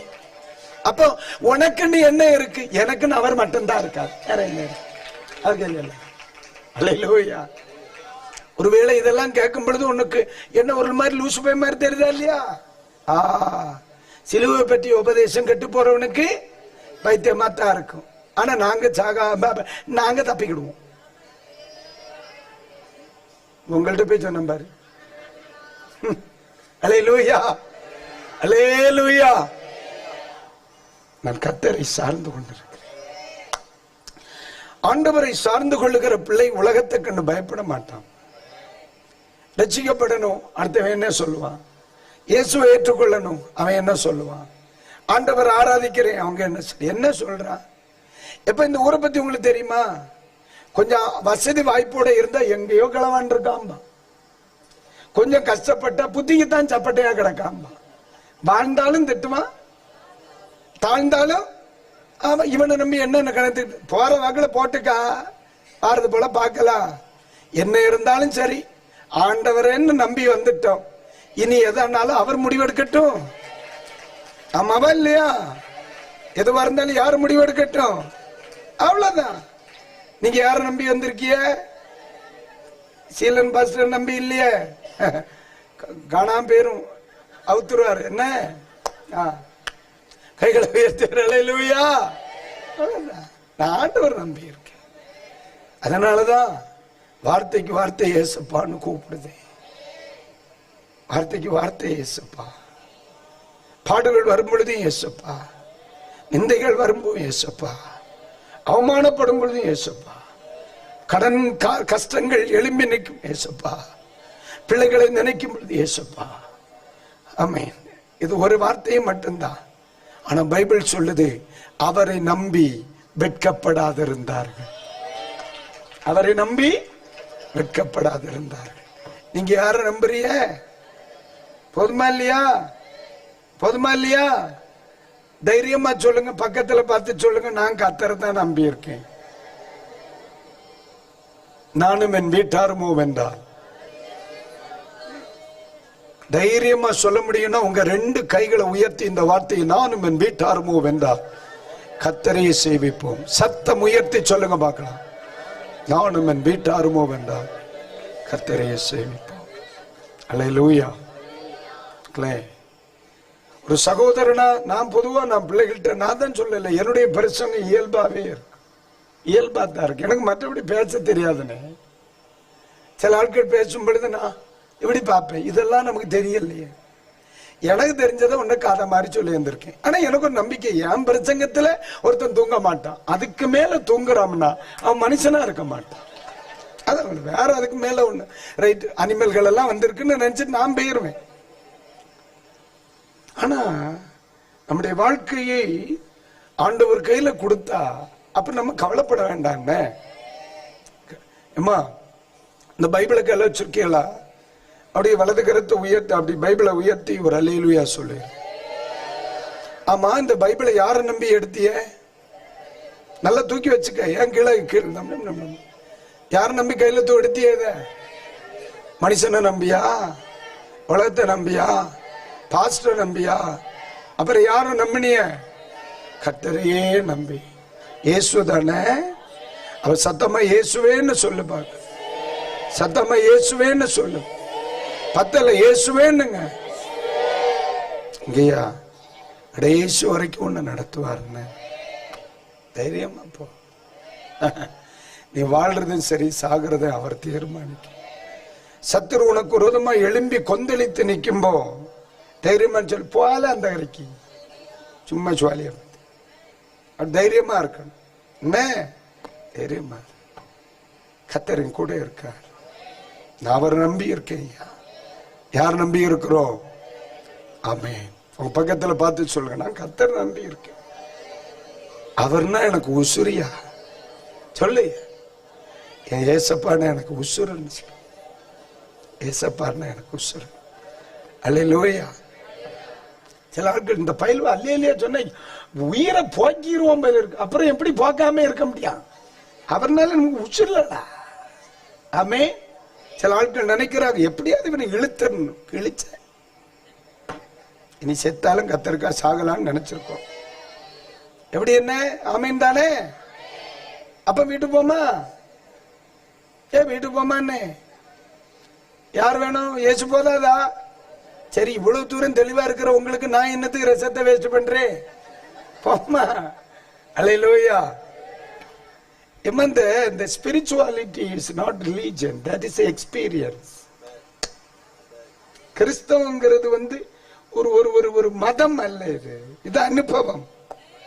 ஆமா, அனுபவம். இது வாழலாம் நினைச்சு வந்துட்டோம். கர்த்தர் போதும் இனி பார்த்துங்க. அல்லேலூயா. இங்க இருக்கிற பலரும் சொல்லுவாங்க இந்த பைபிளை கையில எடுத்தோம்னு குடிச்ச தண்ணியில நினைச்சமானே. இல்ல இல்ல, இப்படி 3 மணி நேரம் உட்கார்ந்து குறுக்கு வலிக்கு அந்த பெஞ்சில இருப்போம்னு நினைச்சியலா? ஒரு நாளாவது நினைச்சியலா? எப்படி பூச்சக்குட்டி மாதிரி உட்கார்ந்து இருக்கு பாரு, பெரிய பெரிய தலைகள் எல்லாம் என்ன அழகா உட்கார வச்சிருக்கார். இதெல்லாம் நம்ம வாழ்க்கையில நினைச்சானே நடக்கு. அழகா நடத்துறார். இங்க எப்படி உள்ள கொண்டு உட்கார வச்சாரோ அதே மாதிரி அங்க கொண்டு உட்கார வைக்கிறது வரைக்கும் அழகா நடத்தும். அழகா. அல்லேலூயா. அதனாலதான் பிள்ளைகளையும் இதே விசுவாசத்துல வளர்த்தரணும்னு, இதே கிருபையில என்ன வந்தாலும் சரி இதை விட்டுறாத, இதை விட்டுறாத. ஆமா, இதை விட்டுறாதீங்க. இது கையில இருக்கிறது வரைக்கும் கடைசி வரைக்கும் கொண்டு சேர்த்துருமடா. தைரியமா சொல்லுவேன். ஆயிரக்கணக்கான மக்களை தினம் பிரதி பார்க்கிறவன பார்க்கிறனே. நிறைய பரிசுத்தவான்களுடைய சரித்திரங்களையும் அவங்களோட நெருங்கி பழகிறதுனால அவங்க சொல்லுகிற சில வார்த்தைகளையும் கேட்கும் பொழுது இனி கெட்டு போகாது, தப்பிக்கிறோம். ஏசுன்ன வார்த்தை வாயில வந்துருச்சுல்ல, இனி தப்பிக்கிறோம். என்னக்கா உங்க குடும்பம் தப்பிடும். ஆமாய்யா, தப்பிடும்டா. ஆமா. நான் இன்னைக்கு ஓப்பனாவே ஓப்பன் மீட்டிங் தானே. ஒரு பேண்ட், 2 சட்டை, ஊழியத்துக்கு வரும்போது ஒரு பைபிள். அடுத்த நேரம் சுவாத்துக்கு வழி இல்லை, இறங்கி வந்தோம். என் சிநேகன் ஜான்வில்லி எங்க இருக்க, அவரெல்லாம் எங்க போறோம்னு தெரியாது. தேவ சத்தம் கேட்டு வந்த மனுஷன். வாழணும்னு தெரியல. எங்களுக்கு தெரிஞ்ச ஒருத்தர் இயேசுதான். இப்படியெல்லாம் நல்ல துணி போடுவோம்னு எவன் கண்டான்? 4 பேருக்கு முன்னாடி கையெடுத்து கும்பிடுவாங்க. யாருக்கு தெரியும்? தெரிஞ்ச ஒரே பேர் இயேசு, இயேசு, இயேசு. காலையில இயேசுவே, இயேசுவே, இயேசுவே. வயிறு பசிக்கும் போது வயிற்ற தடையிட்டு இயேசுவே, இயேசுவே, இயேசுவே. அப்படிதான் நடந்தோம். இதுவரைக்கும் கொண்டு சேர்த்தவர் எங்களை எல்லாம் 4 பேருக்கு முன்னால உட்கார வச்சு உங்களை வைக்க மாட்டாரடா. தைரியமா இருக்கணும். இந்த உலகத்துல எதை இழந்தாலும் ஏசப்பனை மட்டும் இழந்துடக்கூடாதுன்னு. சரியா? அல்லேலூயா. நான் சொல்ல சரிதானா பாஸ்டர்? அல்லேலூயா. சரிதானே? உலகத்துல எதையும் மிஸ் பண்ண, இந்த பெயரை மட்டும் மிஸ் பண்ணாது. அந்த ஒத்த வார்த்தையும் உன் வாயில இருந்தா எவனை கொன்னாலும் சரி உன்னை பாதுகாப்பா. யோசேப்புங்கிற ஒரு மனுஷனை ஒரு தான் நினைச்ச ஒரு நாற்காலியில உட்கார வைக்கிறதுக்கு அன்றைக்கு இருந்த முழு உலகத்தையே பட்டினி போட்டார் 7 வருஷம். ஒரு மனுஷனை தான் நினைச்ச இடத்துல கொண்டு உட்கார வைக்க, அந்த ஒரு மனுஷனை உட்கார வைக்க 7 வருஷம் தேசத்தை ஆசீர்வதித்தார். ஒரு மனுஷனை வாழ வைக்கணும்னு அப்பா நினைச்சார்னு வை, அவர் எதையும் செய்வாருடா, எதையும் செய்வார். என் தெய்வம் என்னை கவலைப்படுத்தா. நீ ஜெபம் பண்ணியா இல்லையா? உன் பிரச்சனையை உலகத்துல எவன் முன்னாடி சொல்றதுக்கு முன்னால ஆண்டவர்கிட்ட சொன்னியாளா இல்லையா? அவர்கிட்ட சொன்ன பிறகு நீ ஏன் கண்ணீரை தொடச்சிட்டு உட்கார்ந்துருக்க? அவர் பார்த்துப்பாரு, சும்மா கடை. பக்கத்துல சொல்லுனே, வருத்தப்படாத, ஆண்டவர் பார்த்துக்கோ, வருத்தப்படாத சொல்லுனே. நமக்கு யாரு சூடு சொரணே, அதெல்லாம் சுவாலி முடிச்சுட்டு தானே உள்ளாந்து கத்த பார்த்துக்கொள்ளுவார், கத்த பார்த்துக்கொள்ளுவார். இன்னொரு வாட்டி வருவனா உன்னை பார்ப்பனான்னு எனக்கு தெரியாது. ஆனா நான் சொன்ன வார்த்தை என் கூட வராது, இங்கதான் நிற்கும். அது ஒன்ன நடத்தும், அது ஒண்ணு நடத்தும். தைரியமா போக்கா, போகும்போது சாப்பாடும் சாம்பாரையும் குடிச்சிட்டு போயிரு. என்ன கத்த நடத்துவார். இப்ப பாரு, நான் சொன்ன வார்த்தைங்கிறது இப்ப மைதானத்துக்குள்ள வெளிப்படும். எலும்பின் இல்லை. நாளைக்கும் சீக்கிரம் வந்துருங்க, கொஞ்சம் லேட் ஆகும். நாளைக்கு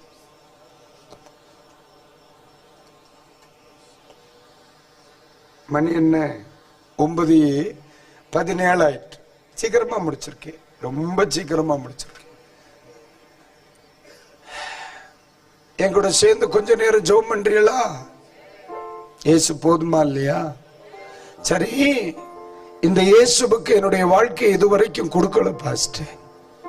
ஏதோ அழைத்து போறேன், ஜெபம் பண்றேன், இல்ல நான் ஒரு கிறிஸ்தவனா இருக்கேன், இல்லது இதுவரை ஆண்டவரை நான் சேவிக்கல அப்படின்னு சொல்லுகிற யாராவது என்னுடைய சத்தத்தை நீங்க கேட்கறீங்கன்னா, இன்னும் ஆண்டவரை சொந்தப்படுத்தாம வாழ வேண்டாம்.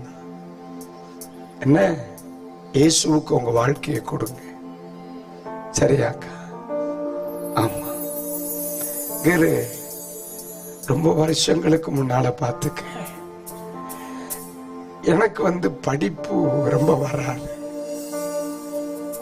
இப்பவும் நான் ரொம்ப பேசிக்கல, சும்மா என் அனுபவத்தில் இருக்கிறத நான் படிச்சதை அப்படி பேசியிருந்தேன். ஒரு 5 நாளா சாப்பாட ஒண்ணும் இல்லை, சாப்பாடு இல்லை. 5 நாள் வரைக்கும் நான் அட்ஜஸ்ட் பண்ணேன். நல்ல பசி. அடுத்த நாள் மத்தியானம் ரொம்ப பசியினால, நான் பொதுவா ஆண்டவரை வருத்தப்படுற மாதிரி பேச மாட்டேன். நான் ஆண்டவருடைய சமூகத்துல ஒரு வார்த்தை சொன்னேன், ஆண்டவரே எனக்கு நல்ல பசிக்கு. நான் வேலைக்கு போன காலத்துல கூட பசி இல்லாம சாப்பிட்டேன், எனக்கு சோறு வாங்கி தாங்க ஆண்டவரே. ஆனா இவன்ட்டு போய் கை அந்த மாட்டேன் அப்படின்னு. நமக்கு வேற யார தெரியும்? ஊழியத்துக்குன்னு வந்தோம், ஒருத்தன்ட்ட போய் எனக்கு சோறு தான்னா என்ன சொல்லுவான்? உன் தெய்வத்தால உனக்கு சோறு போட தெரியாதா? அவருக்கு அவமானம். நம்மளால ஆண்டவரால மகிமைப்பட முடியலைன்னாலும் நம்மளால அவமானப்படாம இருந்தாலே பெரிய விஷயம். நான் ரொம்ப களைத்து போய் தான் ஆண்டவர்கிட்ட சொன்னேன். மனசுல ரொம்ப வருத்தம் இருந்துச்சு. அப்படியே சொல்லிட்டு அந்த கட்டில் ஒண்ணு இருந்துச்சு, அதுல இப்படியே கீழே உட்கார்ந்துட்டு கட்டில் மேல தலையச்சு தூங்கிட்டேன். ஒரு 1 மணி நேரம் இருக்கும் நான் நினைக்கிறேன்.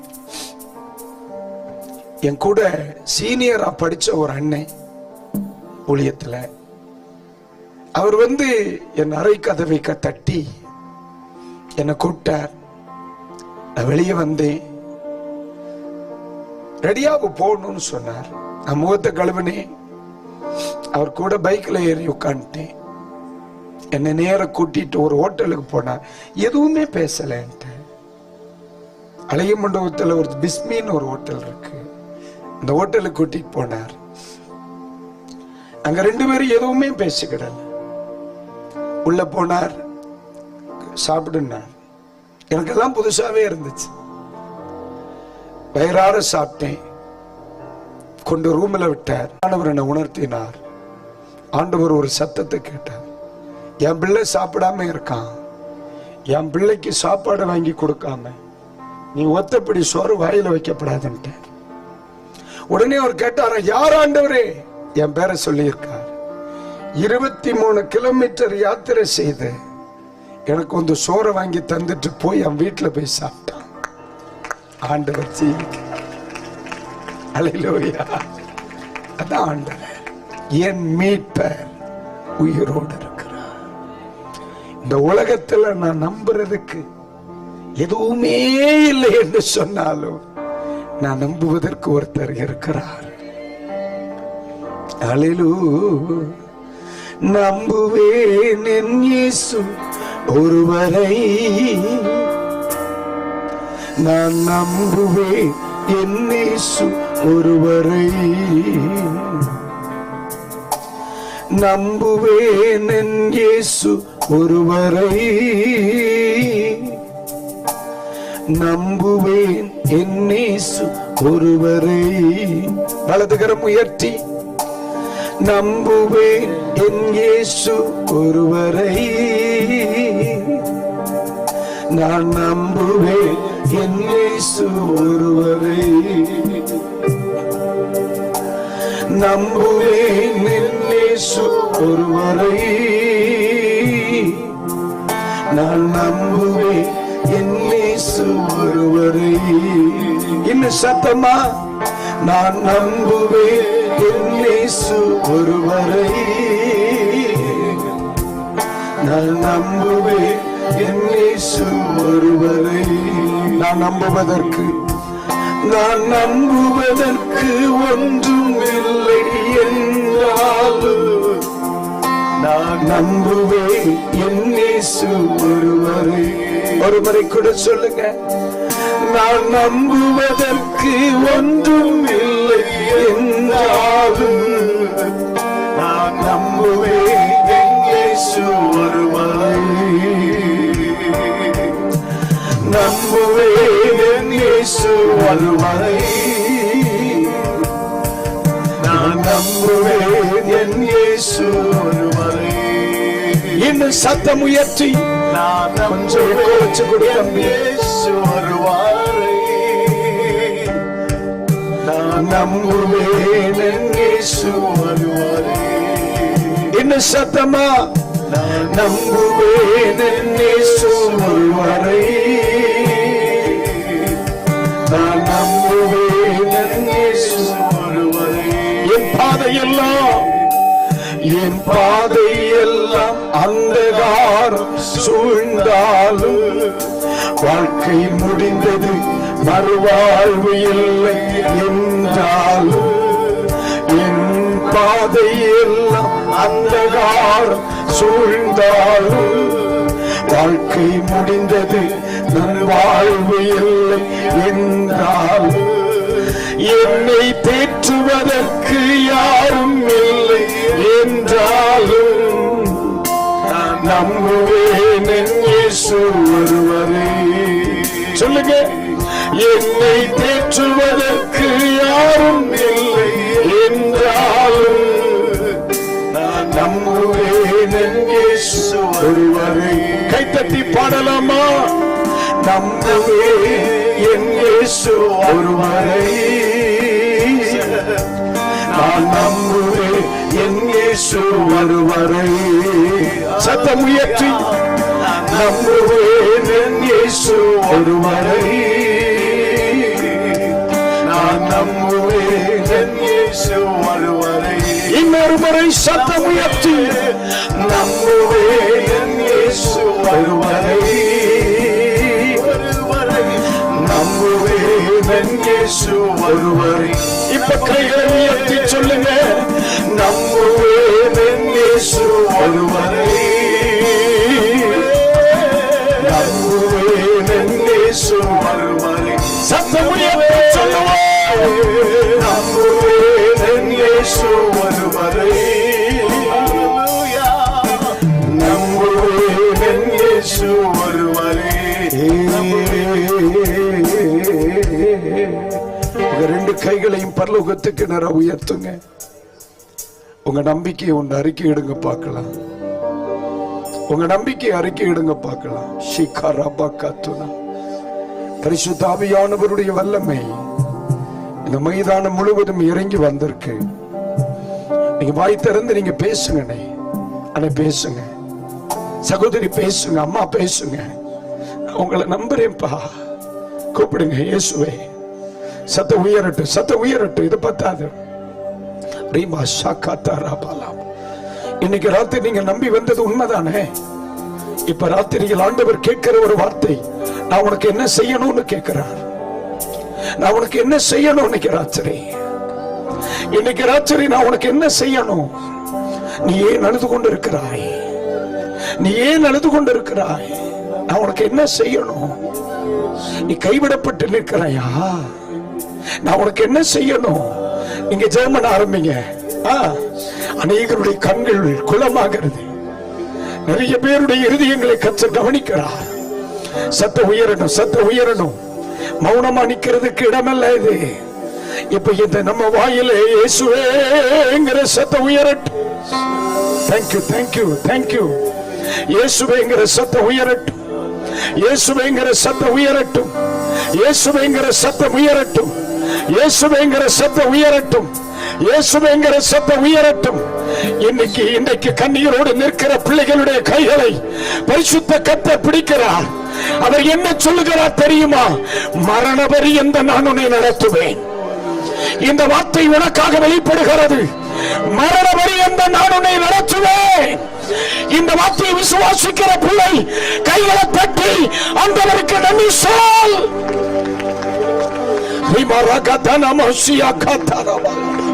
மரண பரியந்த உன்னை நான் நடத்துவேன். மரண பரியந்த உன்னை நான் நடத்துவேன். மரண பரியந்த உங்க குடும்பத்தை நடத்துவேன். மரண பரியந்தவனுடைய வாழ்க்கையை நடத்துவேன். மரண பரியந்த உனக்கு உன்னை ஆதரிப்பேன். இப்பொழுது சில பிள்ளைகளை கத்த தொடுகிறத பார்க்கிறேன். ஆண்டவருடைய வல்லமை, அற்புதங்களை செய்கிற வல்லமை, விடுதலை ஆக்குகிற வல்லமை, சமாதானத்தை தருகிறவர் தேவ வல்லமை இயேசுவின் நாமத்தில் இந்த ராத்திரி தொடுகிறது. கத்துகளை கத்த கைக்கிறார்.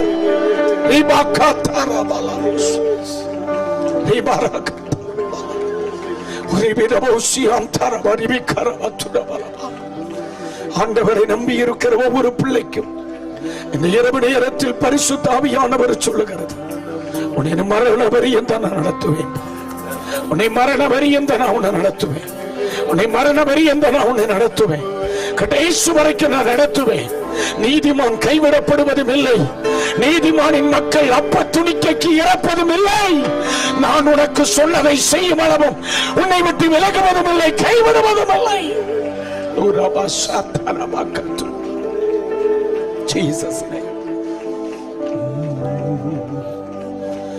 நம்புவே என்னை அப்பா, நம்பிவே என்னேசு வருவரை. இந்த இரவு நேரத்தில் நம்முடைய சமூகத்தில் வந்திருக்கிறேன் அருமையான பிள்ளைகளுக்கு ஜெபிக்கிறேன். ஒருவேளை இதுவரையிலும் தன்னுடைய தனிப்பட்ட வாழ்க்கையை ஆண்டவருடைய சித்தத்திற்கு ஒப்புக்கொடாம சுயமாய் ஓடின எவரேனும் என்னுடைய சத்தத்தை கேட்பார்களே, ஆனால் இன்றைக்கு ராத்திரியில் ஆண்டவருடைய சமூகத்தை குறித்த நம்பிக்கை என் பிள்ளைகளில் வரட்டும் என்று சொல்லி ஜெபிக்கிறேன். நம்முடைய விலையேற பெற்ற கிருபை இந்த பிள்ளைகளின் மேல் இருக்கட்டும். எல்லாரும் உங்க வலது கரத்தை உயர்த்தி பிடிங்க. உங்களுக்கு ஒரே ஒரு நிமிஷம் ஜெபம் பண்ண போறேன். ஜெபம் பண்ண போறேன். இன்னைக்கு ராத்திரி கர்த்தர் சொல்லுகிறார், இன்றைக்கு காண்கிற எகிப்தியனை இனி நீ காண மாட்டாய். நீங்கள் செல்வதற்கு முன் தேவ தூதர்கள் உங்கள் வீடுகளுக்குள்ளே போவார்கள். உன் எல்லைக்குள்ளே தேவ தூதர்கள் செல்வார்கள். நீ எந்த வேதனையோடு எந்த ராத்திரியில் என் சமூகத்திற்கு வந்தாயோ அந்த காரியத்தில் உனக்கு அற்புதம் செய்து விட்டேன். அந்த காரியத்தில் உனக்கு அற்புதம் உண்டாயிற்று என்று சொல்லுகிறேன். ஆண்டவரே, இந்த இரவில் அருமையான பிள்ளைகளை கடைசி வரை நடத்தும்படி ஜெபிக்கிறேன். இந்த உயர்த்தப்பட்ட கரங்களில் கடன்பட்ட நிறைய கைகள் இருக்கியா? கடன்பட்ட சில கைகள் இருக்கியா? நம்பிக்கை இழந்த சில கைகள் இருக்கியா? இன்றைக்கு ராத்திரியில் என் பிள்ளைகளுக்கு நீ நல்லவராக இருந்து கைவிட மாட்டேன் என்று சொல்லுகிறேன். உன்னை நான் கைவிட மாட்டேன் என்று சொல்லுகிறேன். நான் உன்னை கைவிட மாட்டேன் என்று சொல்லுகிறேன். அதற்காய் ஸ்தோத்திரம். இன்றைக்கு ராத்திரி பிள்ளைகளை ஆசீர்வதியும் இயேசுவின் நாமத்தில் ஜெபிக்கிறோம் நல்ல பிதாவே. அல்லேலூயா சொல்லுங்க.